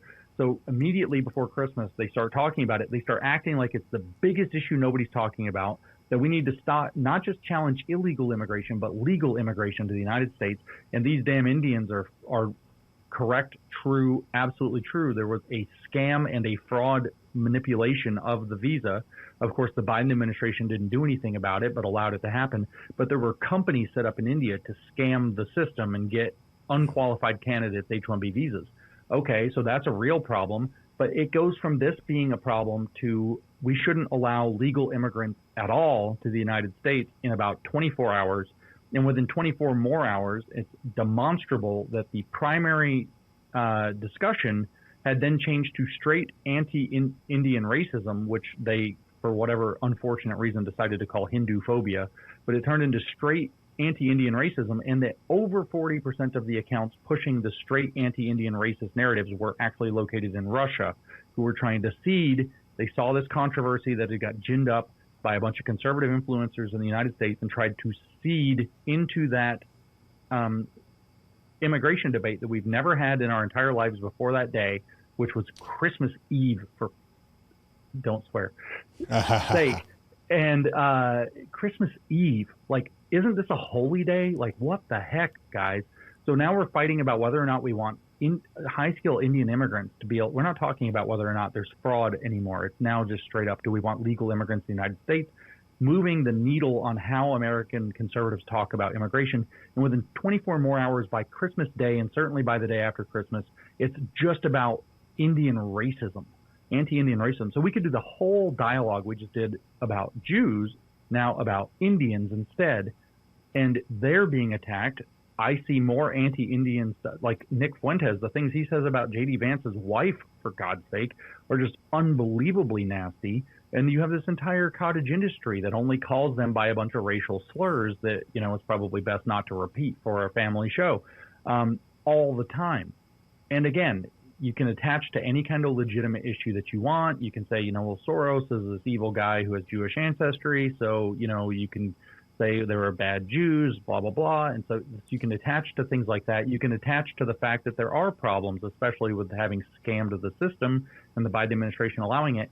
But then it turns into this other monster, and it was done as a psyop against the American conservative movement on Christmas, which is, you know, a lot of people go and they spend time with their family. They probably, a lot of them, not in Utah, but outside of Utah, they probably drink some. So they get a little tipsy, they get bored, they get on their phones, and everybody they know is fighting about Indian immigration now and visas they've never heard of in their lives. And they're pissed off, and this is what my team is doing, and it's the most important thing ever all of a sudden now, ruining Christmas. This, you can't tell me that this wasn't completely coordinated as a deliberate attack. And there's another group. Like you said, it could be any group. When you have a society picking out an identifiable group, whether it's white people from critical race theory, whether it's straight people from queer theory, whether it's Indians from this visa thing on the far right, whether it's Jews from, in some sense, both sides on their extremes, when you have an identifiable group that's getting scapegoated for all of the problems in society and you're allowing that to fly, you are in bad territory for your system, your society. Yeah. See, and I think this is where people we have to take a step back and realize that the algorithms are controlled. And this is where these people understand we have to take a step back and start looking at things differently. Because here's what they understand. Now the attack is on free speech. So if they start deplatforming people, people get, concerned. Oh, why are they deplatforming? So they've learned we don't need to deplatform this person. But here's what we're going to do. We are going to reward these social media influencers with followers, with likes, if they promote certain topics. And I will tell you, It's amazing because I start watching and I see people who, I start talking about Israel and all the likes, all of a sudden, look how big my account's getting. And what do they keep doing? They keep talking, or whatever the issue is. And so instead of them forcing the conversation, what they do is they manipulate it by rewarding conversations. Meanwhile, if someone wants to talk about the real issues, and this is why I have no faith in people say, Jason, you need to talk to Candace. Jason, you need to talk to this person. No, look, audience, I'm telling you now, the stuff we are talking about, the real battle going on will never go viral because the people who control the algorithms, they will. I'm surprised I get as much, as that we get as much voice out as we get. They do not want certain things talked about, and what they do want talked about, that goes viral. So when you see things going viral, I'm sorry. I don't know. I've been blackpilled. Like I'm just not naive. I just have I've seen so much corruption. I've seen so much that if something is going viral, they want it viral. If someone is people who are in these positions of power and influence are allowed to be there. And I will flat out tell you this. One of the reasons I love James Lindsay was crushing it back, a few years ago. All of a sudden he started talking about things not popular. He starts calling out some of the issues. And guess what? All of a sudden algorithms start affecting things. Again, they will put people up there who are going along with their agenda. And remember, their agenda is to divide and conquer. It is to radicalize the right, radicalize us all. And that is what's happening. And so again, we're going to bring it back to cult, because that's, to me, where we have to keep our eyes open. It is this cult mentality and we are being manipulated by the puppet master. So I know we're getting long on time, but I just value you so much, James. Let's talk about cults and religion. Obviously we're here in Utah. It's a massive concern because we've talked about corruption in this state. Talked about, the media in this state. We talked about how Utah is embedded with the United Nations and all these agendas. But before we talk about Utah, let's talk about in general how religion can be used as cults, with this cult mentality. I mean, you look at Islam, radicalized Islam, how they'll justify, killing people. The things they justify. You look at Israel, how they justify anyone who's not part of their religion is, dogs. They're Gentiles. They're unholy. You look at it in Christian religions. You look at it, if you're not with us, you're against us. Can you kind of talk about how religions fall into cult, and what's the difference when Christ and what he did in Jerusalem when he was on the earth? Was that cult? Jesus is the Christ, Son of God. I worship him. I know he is the one and only. So how does religion get manipulated? Well, this is a tough conversation, but it's important. But it's the same exact dynamics, right? Like we were just talking about the internet. You got the behavior. You start messing with the algorithm. You've got of that BITE model from Stephen Hassan. You got behavior control, information control, thought control, and emotion control, right? The algorithm is going to promote you if you do certain things. It's going to demote you if you do other things, or it's going to drown you out even if it doesn't shadow ban or any of that. That's behavior control. You're going to learn how to behave in order to beat the odds on the algorithm. That's going to create an information control situation where only certain kind of information gets promoted and therefore everything else gets drowned out or lost. That creates thought control, and that creates, it's all highly emotionally salient. So you get emotional control. same kind of thing can take place in a religious situation. I want to pause. I want to pause because I want to circle this one more time before we hit religion, because you bring that up. And here's the thing: I know, because I am involved in social media, and what people don't realize is how much people's not only self-worth, but they allow their finances to become dependent upon the algorithms, dependent upon their popularity, and when they're doing things when the algorithm's not working for them, it's, again, for one, if it's affecting them financially, which is dangerous, which is why for me, I refuse to make my living off We Are the People. But two, it's for some people, their sense of self-worth. And if they say things that get then their numbers go down, they're controlled. Yeah, I mean, just think about what it does to your mind, right? So let's say you're pretty involved in social media. Maybe not everybody on your audience is, but people who are pretty involved in social media see their numbers. They see their analytics. X has now tied that to money. YouTube has it tied to money in a kind of secondary fashion, but it's directly tied to money. Your engagement numbers directly translate into payouts on X once you have a certain size account. Okay, so that's fine. What's going to happen, though? You post something and it just bombs, right? And you post something else and it just bombs. 25 engagements, it's really low. And then you post something and it gets 2,500. You're going to think to yourself, holy crap, I did something right. You don't have to have a single guy show up, write a check and say, hey, Jason, I want you to talk more about this and less about that. The algorithm's teaching you to talk more about this and less about that. And worse, you think it's natural. You think it's, oh my God, this is what people want to hear. This is what people are interested in. I'm over the target. I'm over the target. Everything's great. Everything's getting bigger. I'm exploding. I'm getting, all ego's growing.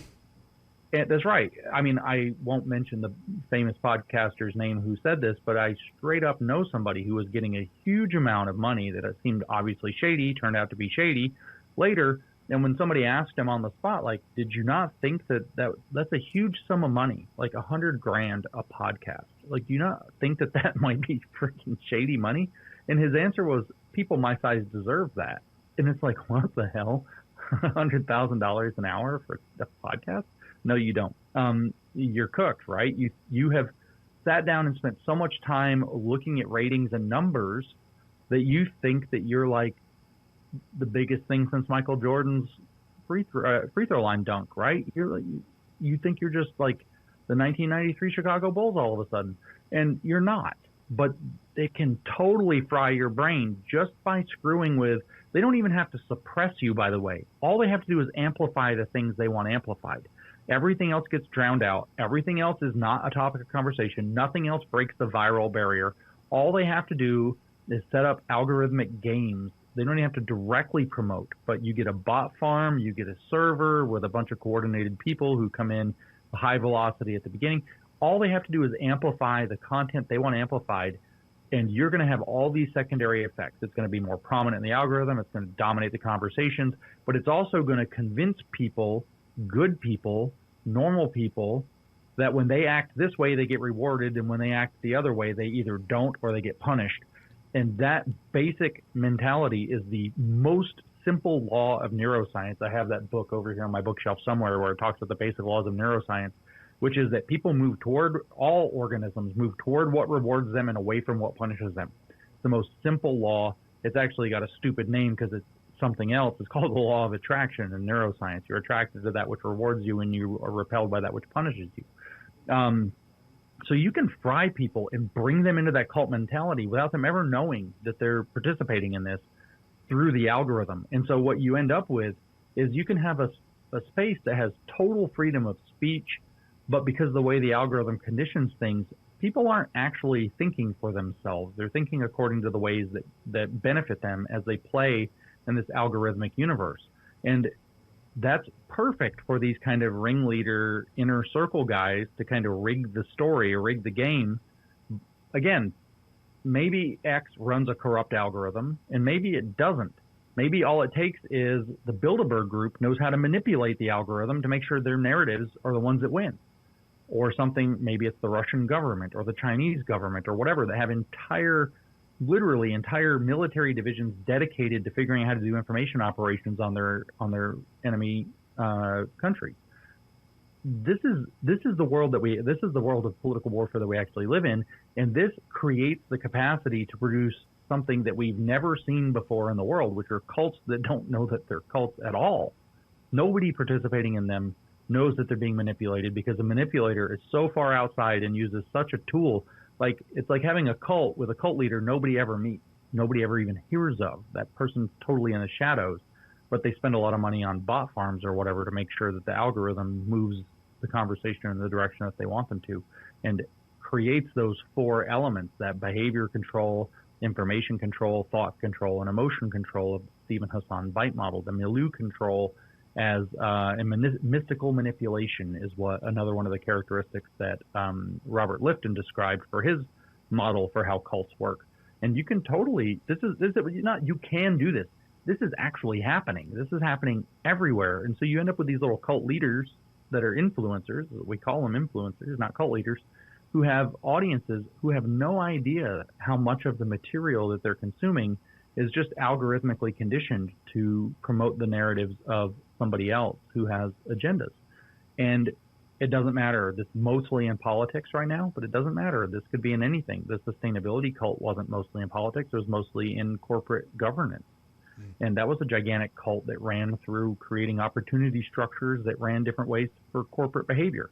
If you're on the sustainable development agenda from the United Nations, then your corporation is going to get all these benefits, and especially your C-suite is going to get all these corporate executive benefits. And if you don't, well, your scores are going to be lower. You're not going to be able to get, a good rate on your short-term or medium-term financing. You're not going to be listed in the stock index that shows that you're a trusted stock for the long-term investors, for the pension funds, blah, blah, blah. And they were able to create an incentive structure that caused every corporate leader, listen to them talk about sustainability. They sound like freaking weirdo robots. Like, why do we need a sustainable whatever? They can't tell you why. It doesn't make any sense. It's because they're in a cult. But if you told them, how did you get into this cult? They're just saying, I have a bunch of requirements. If I want my stock to be listed, or if I want this kind of financing agreement or whatever, they have no idea. This is the hardest part of the 21st century, is we figured out how to decouple cults from even the people that are running them. So when we shift to religions, we don't even just have to talk about the weirdo pastor who goes off and starts, his own little kind of side belief, or you don't have to talk about, this is a hell of a book, by the way. I don't know if you can see this. It's called Milestones. Have you heard of this book? I have not. This book is the intellectual engine of the Muslim Brotherhood. And it is impossible to read this book and think anything other than that the Islam that it describes is a cult.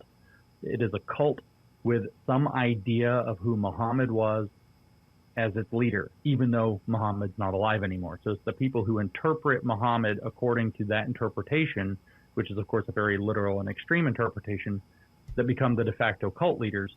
And the whole thing is everybody in the world is in ignorance unless they are fully committed to the Quran as it was given exactly. The world of ignorance has to be destroyed, and only the people of Islam can do it. And the only way you can know what the world of Islam is by believing the Quran exactly as it was given by Muhammad, which means as they interpret it. So, the Muslim Brotherhood is built off of this book, and whatever you think of Islam overall as a religion, the Muslim Brotherhood is pretty much undeniably a very coordinated, very politically savvy, very widely integrated cult operation committed to a cult interpretation of Islam that we call Islamism or political Islam. And you can read that book, and when you read that book, you come away undeniably thinking holy crap, this is a cult, if you're outside of it. If you're receptive to it, though, it's hypnotic. You'll get pulled right into it. Wow. Okay, so let's talk about going a little bit more into religions and the danger, how they can be dangerous to manipulate people, to control people. For example, I'll start with this. I was always a big fan of Napoleon Bonaparte. Good, bad, I don't know, but he's an interesting guy. But one of the things, he was very anti-religion as he was growing up. And one of the first things he did when he came into power is he eliminated the state religion, the Catholic Church, from France. Well, it didn't take him very long to see this things turn into chaos and to realize he had no ability to control the people. So what does he do? He brings back in a state religion, because religion is a very effective tool to control people. You see it. You see it. The source of so many problems is religion is used to control people. How many wars are fought over religion? How much violence is done? How much damage is done in the name of religion? Governments are. How about this? Look at the Vatican. How many nations have risen and fallen? Governments have been collapsed, but you look at the power of the Vatican, power of the Catholic Church, the power and influence. It is its ability to rule over time, the corruption tied to that organization that has been allowed in the name of God. So I'll set the stage there. You're the brilliant mind. Tell us your thoughts on the danger of weaponized religion to control and manipulate people, because honestly, that is now becoming a real concern of mine. The more I dig into what we're digging into now, which is the ritual abuse and some of the darker things in this my backyard, I have to see that I cannot not see that religion has played a very big role in the darkness in the corruption in my own backyard. Well, there's a reason that a lot of the cults that we're kind of familiar with throughout history are so religious in their orientation, and I mean very explicitly. I don't have to hold up milestones again to talk about how it can happen under Islam, nor do I have to bring up example after example after example of kind of religious cults, whether they're the old Gnostic heresies of the first century in the Christian context, whether there are others in the more modern context, Heaven's Gate or whatever else. There's often this kind of religious element where the cult leader believes that they are receiving a unique message from God, and all the people follow. There's a cult that's fairly prominent in part of Montana that was based off of this woman called Elizabeth Clare Prophet. It's called the Church Universal and Triumphant. They believed that Elizabeth Clare Prophet was able to channel Archangel Michael, among other voices, including God, and had this belief that they built. So she's using religion as the vehicle, right? So it's archangels speaking through her, God speaking through her, giving her revelations, and so on. And what the message that's actually being delivered is, in the 1980s, nuclear war is imminent. So what we need to do is build a gigantic nuclear bunker in Montana, which they got tons and tons of money for, built this overwhelmingly fortified, and I mean with weapons, not just concrete and steel to reinforce the structure. I mean, it's full of crazy amounts of weapons. And they've got this cult, and they grow these cabbages, and it's all this looks kind of semi-Amish. In Montana, a lot of the Montanans in the local area are very frustrated. They're up against Glacier National Park. They're very frustrated with this group because of the way that they kind of take over the area and the things that they do. But her thing was that they were going to be the ones that became basically the remnant that survived the nuclear war, which P.S. never happened in the 1980s. But the vehicle that she used was the voice of God coming through her. And the reason is very simple. People who believe that the voice of God is coming through, if I started to believe that the voice of God specifically was coming through you, and I really believed that, who can argue with God? Nobody, right? So if you can convince people that that's what's happening through whatever mechanisms that you have, you can get an incredible amount of control over them, whether it's for, whatever purposes, social control, religious, political control, or whatever. Communism is kind of this exception to this situation, fascism too, because those are so modern era that they've kind of rejected the idea of a God being the thing that the leader is speaking through. Nobody thought that Mao Zedong was speaking the voice of God. They believed that Mao Zedong was speaking effectively the mandate of heaven, that the perfect utopian world, heaven on earth, would come about if we all pitched in and built communism. Well, I think so you still have they believe that. I think what they did is they says there is no God there, but more that the dictator was God.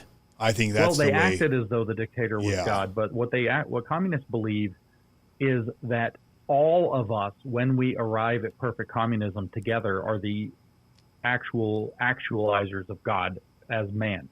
So mankind, when we're all on the same page and working together, is its own God. is what they actually believe. In But to do that, we principle, all have to but make in principle, but it actually Right. acting it out, That's it was anyone who challenged the dictator was killed or eliminated. Correct. That's correct. So he had the power to decide life and death. He has the power to dictate creation and destruction in the world, blah, blah, blah. Yes. And so he gets elevated to that. And he's seen as the unique personality, whether it's Mao or Stalin, who's going to be able to usher in, who's going to be able to command the forces of people to usher in that heavenly state. But you see this very, very frequently with cults, that they use the architecture of religion to attach, whether it's to, nuclear warfare or some other existential threat in the 80s, or to some other political concern or whatever. You'll see this use. And the reason is because once you can convince people that you're speaking with the authority of God, they have no grounds upon which to question you. And in fact, what would you say? I mean, it's very easy to understand. Like, you're the cult leader. Maybe you're totally cynical about it. You don't believe a word of it. But then somebody's like, I don't know if you're really speaking with the voice of God. It's easy. You're just like, well, that means you're infected by a demon.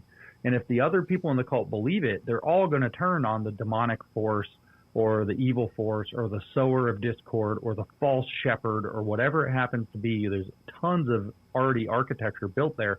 And this is why I think, so you asked kind of about, Christianity and Jesus. Well, I think it's very important where you see in particular Thomas Aquinas. Now, obviously he's Catholic, but he's there in the 12th century trying to square the idea of special revelation with general revelation. In other words, the stuff people can actually go out and see and touch and feel and experience in the world had better line up with this story. In other words, the only things that people who are thinking independently should believe are things that they're able to independently verify for themselves without having to rely on some controlling authority. So that's the difference between a religion and a cult, is that a religion is going to be something that people are able to go and they can exegete the scriptural text. They can see the origin story to the best of their ability, to whether or not it's true, to whether or not there was some other possible explanation for the things that happened, and weigh out the evidence for themselves without fear of being ostracized, without fear of being demonized or attacked or cast out or excommunicated or whatever else. And of course, this is what the whole Protestant Reformation was about, was you had Martin Luther looking at the text of the Bible, which he was copying because you weren't supposed to translate it. He was copying the text of the Bible. He was very familiar with it as a priest. And he was like, a bunch of the crap we do isn't in there.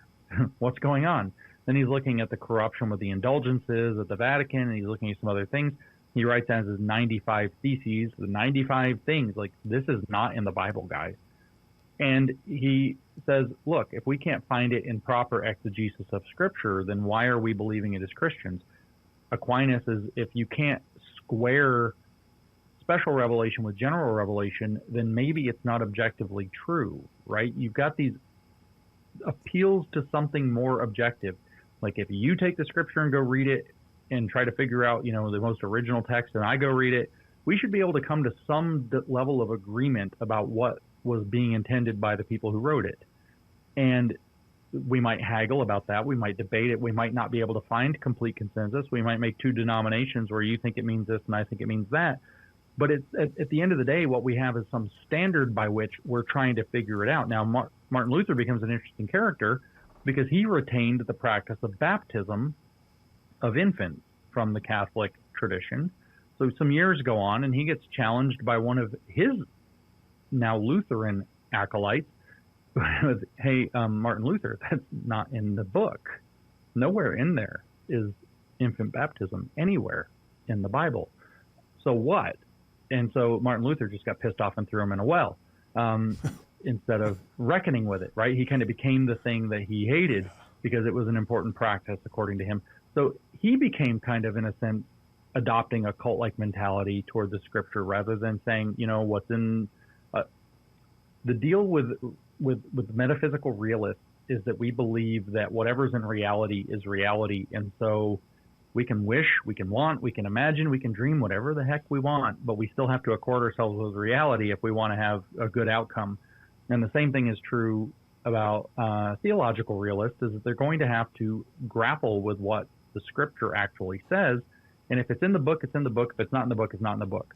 And then you can argue about the authenticity of the book all you want. You could argue, you could say, well, James, what about, the Quran? Is that an authentic revelation? Well, you can look at the conditions under which Muhammad spelled it out, try to come up with explanations for how that might have happened that are both theological and skeptical, and kind of weigh the evidence for yourself. You can do the same thing, although it's, considered sacrilege by a lot of people, with the Bible or any other religious text. And then if you think that there's a very strong reason to believe that the text is veridical, that it's actually telling you something, and you can arrive at that by comparing it in objective reality with the things that you see and experience so that other people can confirm or deny, then you're probably avoiding the cult mentality. Now, of course, the key thing with a cult, though, is there's always a personality at the top of it that benefits from it specifically. And the thing is arranged around that benefit. So we see the exploitation of religion. I said all that long stuff to say that I think there is true religion. There is the possibility of determining when it's religious and when it's a cult. And the key factors of a cult is that you're always going to end up having some guy or some group of people who are manipulating the environment of belief so that people cannot check things for themselves and to kick other people out who dare to question. Just like when Martin Luther flips out after being that guy himself, flips out and throws, I think it was Franz Herbst, I forget his name, but he threw into the well. I might have that completely wrong, but he did definitely throw somebody into a well for disagreeing with him about baptism. If you can't question, you're probably in a cult. If you can't doubt, you're probably in a cult. If you can't go on your own investigation to decide whether or not this squares, you're probably under a cult environment. And if there's somebody who's distinctly benefiting from it and controlling people, it's probably a cult environment. Yeah. And that's, I think, what concerns me about, what's happening in my backyard is, and I, one of the things I love about the foundations of the LDS Church is that the foundation is the prophet receives revelation, and the individual is supposed to pray and receive their own witness of its truth. And if it aligns, it aligns. And if it doesn't align, that nowhere in the Scripture are they supposed to discount their own logic, their own revelation, their own, relation with God, and just blindly trust. But what I have seen, and what I see, and what concerns me is I see. Maybe it's a result also of spiritual laziness, where people instead of they've just become blindly following. So, for example, when the past prophet said, "Hey, this jab is safe and effective," and told everyone it was a literal godsend, I started seeing people do these mental gymnastics of defying their own logic, defying what their own soul said, and said, "Well, he's the mouthpiece of God, so I'm going to go take this." And no matter what, I'm going to be blessed by God because I'm following the prophet. And I see these type of things. I see also people say, well, if someone questions something, like even corruption within the church or something with the law firm of the church, people will say, hey, that person's anti, so therefore we can't, he's not in the church, and so we can't listen to him. So I see those things and I say, wait a minute, that's concerning. And again, it's the same things I see with people on the right, the left. I just see when we, the people, cannot stand on our own feet with our own intellect, with our own ability to question and call out evil or call out corruption or think for ourselves and say, well, mate, I think we're on dangerous ground. And you look at a state like Utah, and you spent so much time in Utah. How about this? Tell me your thoughts on Utah and this cult mentality. Do you see it here? What do you see because you know how corrupt this state is more than most? I mean, it's pretty clear, even speaking largely as an outsider, that there's in politics in Utah, there is a shortcut. And it's not just a shortcut. It's like either you get the thumbs up from the LDS Church and you're greenlit, or you don't. And if you don't, you're going to have real problems. You're going to have a real difficult time making it anywhere politically without that, thumbs up from the LDS Church, which means you're going to have to do, in some degree, what they say. That's a problem if it turns into a situation where, you can't question what's going on, or you can't question the motivations of the people that are involved.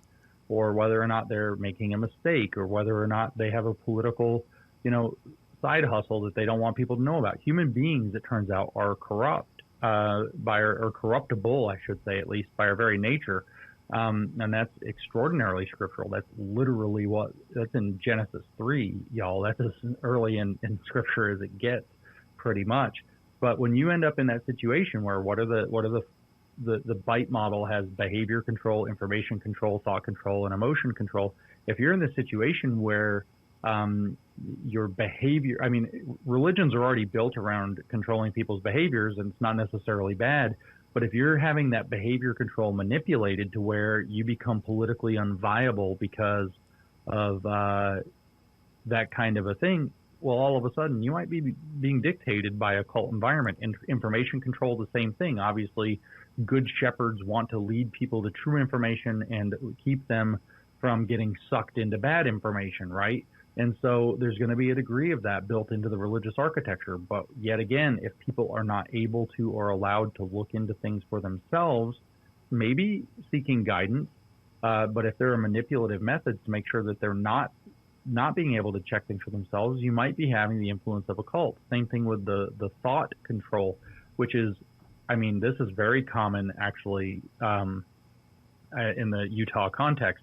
Because part of thought control is this kind of forbidding of doubting, forbidding of asking impertinent questions, the shunning or demonization of false or former members or people who are not as committed or who are showing skepticism or doubt. There's, of course, with all of the big major religions, there's lots of uses of emotion control, guilt, fear, shunning if you're not kind of doing the thing you're supposed to do, rather than focusing on, forgiveness and healing and reconciliation. But that can take the form of the love bombing. So these are things that are all a matter of degrees. But in Utah, because of the outsized influence that the LDS Church has over the people, therefore over even a democratic political scene, you have the real possibility for these kinds of manipulations. As again, I draw you back as a comparison to the Milestones book, to the situation in Islam. There is no space for questioning or thinking otherwise. That's all considered in the words of in the Arabic word is jahili or jahiliya, which means ignorant. So if you step into saying, well, what about, could it be interpreted this way, and is this a better way to understand what I'm looking at, and does this square with what's in life better? You're just considered part of the problem. Half of this book is not about the infidel, or not about the Jew, and not about the Christian or whatever, but it's about the Muslims who aren't actually Muslims because they don't believe it right and they don't believe it enough, and how they're equally infected by jahiliya or living in jahili culture, ignorant culture, and that they're actually a bigger problem because they're trying to pass themselves off as Muslims rather than just admitting that there's something else. If you have any of that kind of dynamic, like I said, you read that book and you feel like, holy cow, that's cult mentality. If you have that kind of dynamic dictating your politics, you have a real problem that could definitely be tipping into cult-like behavior, controlling the politics. Yeah, and again, you look at the sheepish mentality here. We're just blindly trusting politicians. I think that's a reflection when we don't have a culture that challenges politicians, that demands to see their voting records, that demands accountability. It's just, oh, he's a Republican, he's in a white suit and tie, and he goes to my church, so therefore he is good, therefore we do not question him. And then you look at our politicians. That's not a good way to do. Yeah. And then you look at these, again, all these little splinter groups, Chad and Lori Daybell. I don't know if you're familiar with that, but it's some horrific little cults, and I just can't not see that we have a problem in this state, and I can't see that it's not stemming from what the church has evolved into, and it's just, to me, very concerning, and I think it's deserving of a conversation, at least. Well, all human things are corruptible, and all things run by people are corruptible. People can make mistakes. People can find a deal. People can think a deal is good when it's bad, can get caught. Just like we were talking about with your influencers, right? It's exactly the same thing, just in a different context. you could have a perfectly good, whatever, doesn't matter their politics. You could have a perfectly good, motivated, patriotic individual, right or left, doesn't matter, who decides to get involved in politics because they really believe in what they believe in, and they're going to say what they believe in. They want to make a difference in the world in a positive way, in an honest way. And then the algorithm starts screwing with their likes and their comments and their replies and a lot of negative replies, or it starts boosting them in the algorithm when they say or do certain things. And they might think that they're making the right decisions when they're actually being led the wrong way. The Chinese actually have a term for this, which is called dripping. This is a technique that they use in order to capture people ideologically to the CCP without people knowing they're being captured by the CCP. So what they do is they, come alongside you. They tell you you're doing a great job. It's maybe a friendly face. You don't necessarily, it's not like you're face to face with Xi Jinping or something like that. And it's not like some shady Chinese spy shows up with a funny accent or whatever and tries to give you a big check. Somebody that you maybe even kind of know who happens to be working in collaboration with all this, knowingly or unknowingly, but a lot of times knowingly, says they love what you're doing. They offer you a little bit of money. They offer you a lot of encouragement. They kind of bring you in the direction. And then the money gets a little bit bigger and it gets a little bit better. You start to build out a little infrastructure. So now you've got like a studio, you've got a couple employees. You want to make sure you can pay your employees, blah, blah, blah. It gets a little bigger. You get a building, you got a mortgage, you got some stuff. Then all of a sudden it's like, let's have a talk about the next couple of years of operations. And your guy is like, we really want to take this to the next level. You got all this stuff going on. We think we're ready to cut you a $20 million check, but we got to make sure everything's going to be aligned with the correct view of things. At that point, you're stuck. It's really hard to start rationalizing away, threatening people's careers that you're paying them, looking at that mortgage, taking the dreams that you just poured so much into for 5 years or 4 years or whatever, 3 years, and just saying, you know what, I can't keep it up, I can't do it, and they're going to walk forever. This dripping technique leads people into, and sometimes it's just so there was a thing, this was a brainwashing technique that the Chinese experimented with while Mao Zedong was still in power, with POWs, I think, but maybe not during one of the wars. But what they did was they had people effectively in prison, and every time the person did something they wanted with no explanation, they made sure the guy got an extra cigarette or an extra piece of candy or an extra piece of food. And they never told him why. The guy never knew why he was getting rewarded. It's just when he did something that he was supposed to, he got some little reward. And they were able to massively contour the way people would think, talk, behave, without ever sitting them down and getting face to face and saying, look, we need you to act like this if you want out of this place. They never had to tell them anything. They were able to drip their way into control. So you can have the same thing. You can have a major international body like the United Nations come in and say, we would love to partner with you guys, say in the LDS Church. We'd love to partner with you guys. We'd love to see this happen. We'd love to get the Olympics here. We'd love to do this. We'd love to do that. We'd love to make this, great thing happen. This could be really great for Utah. This could be really great for this. Spreading the gospel. This will help spread the gospel. Oh yeah, we'd love to get you in like 10 new countries, spreading the word. You can drip people into a position where they've compromised on their values without even knowing it. The same way as, again, you post a little bit too edgy of stuff on social media and your numbers get good, so you lean into more edginess. Here it's, holy cow, guys, we just got 3 more countries that we're doing missions in. We got 3 more of this. We got 10 more of that. Look at the numbers. Look at the difference we're making. Look at this infrastructure we're able to build. We're going to have the Olympics in Salt Lake City. Holy cow, this is amazing. And you take them a little bit by a little bit by a little bit by a little bit till they don't recognize themselves anymore. It just becomes the standard mode of operation. And like I said, if it's a dripping technique, every time they do the right thing, they get another little piece of reward. They get another little opportunity, another little offer. Every time they do something that, the manipulators don't want, they don't react. They don't get anything, or they get a little slap on the wrist or whatever. Yeah. And you could take somebody who is a holy person and lead them into acting in a very corrupt way without them ever having taken a bad deal, without them ever having, sold out. They don't know they sold out. This is a sophisticated technique that is used all over the place. Yeah. And like I said, just on social media, it's used to get good influencers to run bad messaging for political operations they aren't even aware of, because it works. It's just tapping into that fundamental neuroscience. So it's like, people get really sensitive when you start asking questions about the church and its leaders and how corrupt they are.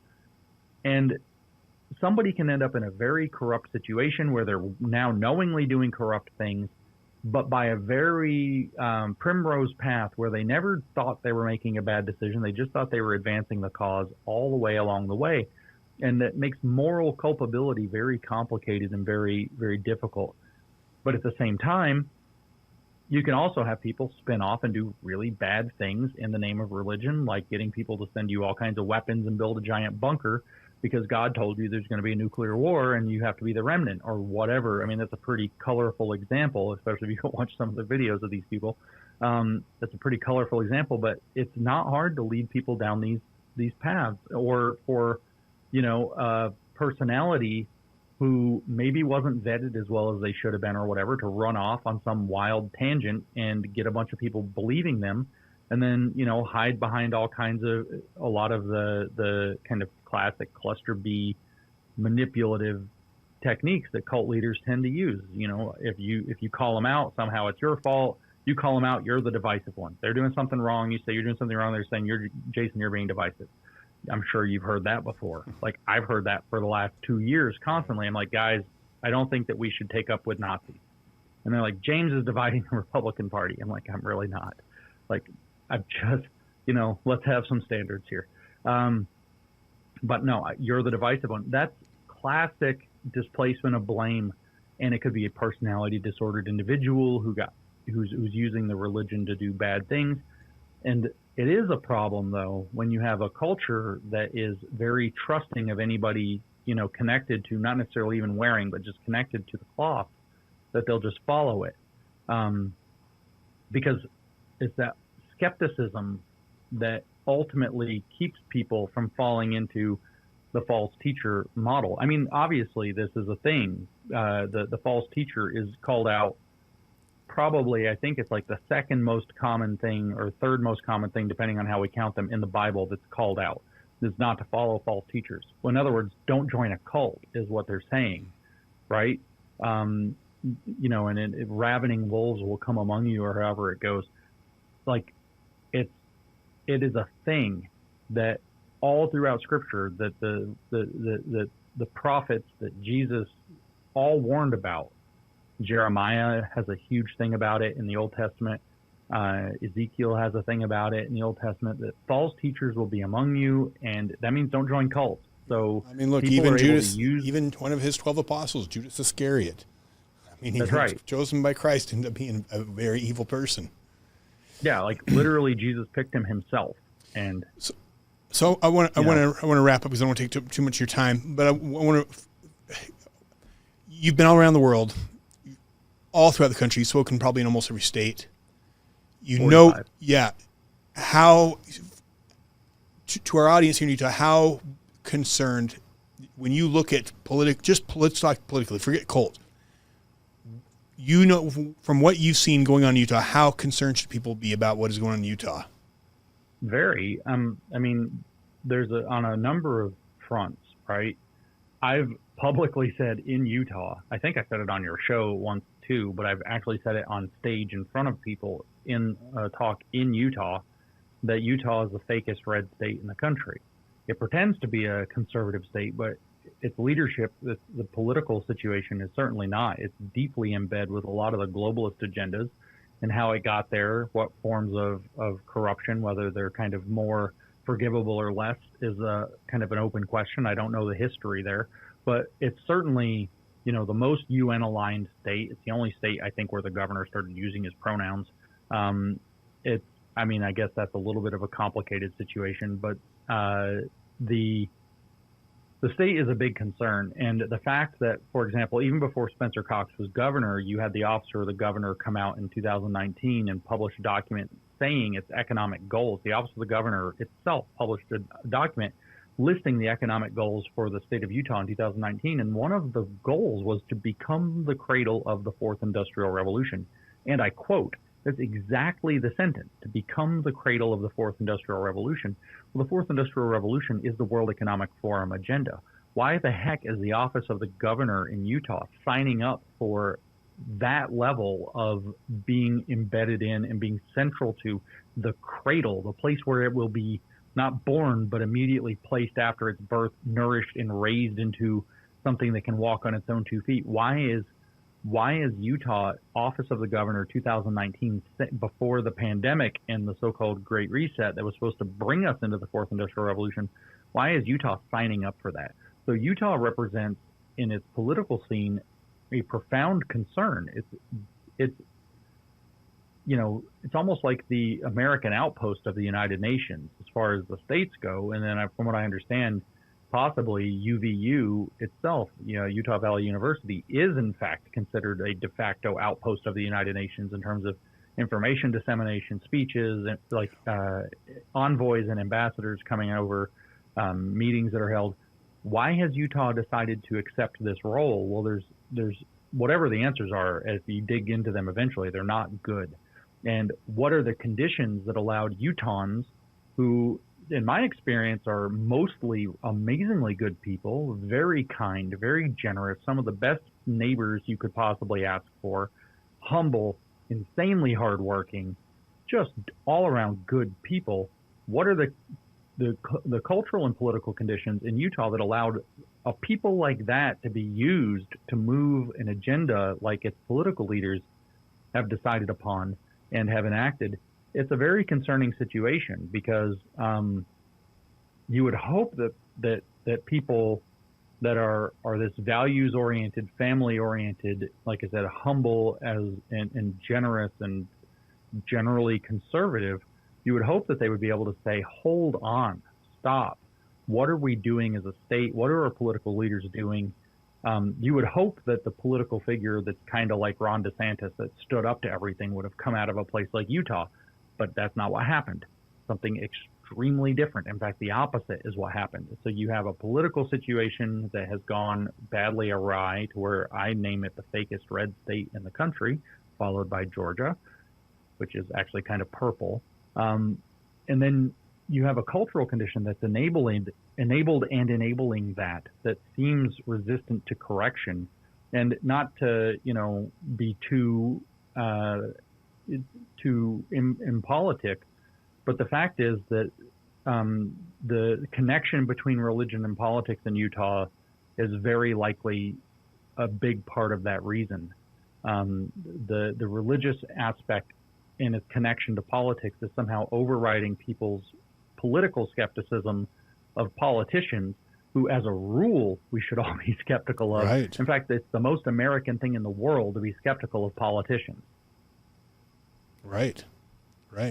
Yeah, and I can't not look at the population and say, I used to be focused on the politicians. Now I look at, it's why do we have a population of people who allow it, who trust, who are so blind, who are so refusing to see things like this, to have these conversations, and then I have to say, well, where does Plato says he who tells the stories rules the world. So I look at the media, and I see, of course, the Deseret News, KSL, the conservative media is keeping people's head in the sand. They're blinding people.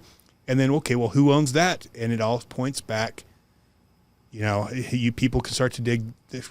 People can look at that themselves. But all I know is this: we to our people here in Utah, you live in a place that matters. When he talked about the Fourth Industrial Revolution, if you do not know what that is, you should know what that is, because to me, all I can see about that is it is biblical prophecy. And for some reason, we have leaders that want to be the birthplace of these horrific things. And while we do have some intense corruption, while I do believe that it is rampant in this state, like James said, we have some of the best people you will ever meet, and that is you guys. And God does not need a lot of people like you to change the world. And I believe in you. I believe in God. I believe that we will win. And so, as a wrap up, I just want to, on behalf of all of our listeners, thank you, James, for being the type of person who has been steady and true to truth, not allowing algorithms and what popular trending things to lead you down to saying whatever needs to be said to stay trending. I admire you. I admire you greatly. James, I'm thankful for our friendship. I'm thankful to know you, and I hope our listeners, James, where can they follow you? Where can they find you? Well, the website is newdiscourses.com. That's where you'll find the podcast, the articles, the listings to the books, and so on. all the good stuff, newdiscourses.com. And I'm on social media at Conceptual James. And I can say again, everywhere we're trying Facebook again. Facebook kicked us off permanently, but said we could come back. So we're trying that again. Good. So you can follow me at Conceptual James. If you want to follow the company itself just for the content, it's at New Discourses on all the social medias. So that's 3 places. newdiscourses.com, at Conceptual James is me, and at New Discourses is the content on socials. So that's where you can find me. Okay, please follow him there. And I will say this: we live in the time of the Great Deception. I believe we are being set up to follow leaders, and we are being way too trusting. I believe we are in a time where the Antichrist is coming. I believe that is real, and I believe the only way through what is coming is having your own compass, and your own relation with God, your own ability to think for yourself. Because if we're following influencers, you're following me, you're following, and without. You have to have your own compass, and you have to have your own relation with God. And I'm just going to encourage you guys, think for yourselves. Question everyone. Question things. Question people in power. Especially the more power they have, the more influence they have. Question them. Do not just take things as they are being presented, because we do live in the darkest time, and the enemy controls media. He who tells the stories rules the world. They used to control. They still control the big box ones. Now their effort is to control us, social media, the citizen journalists, and they do that through the algorithms. These issues are real. Cults are real, and the answer is you having a direct relationship with your Father, who wants you to know the truth. And so, anyways, thank you guys for all you do. We love you. We appreciate you. God bless you guys, and we'll see you on the next show. James, you're the freaking man, dude. Most filters only strip out contaminants, and they do it poorly. Sentry removes toxins at a deeper level and adds back minerals.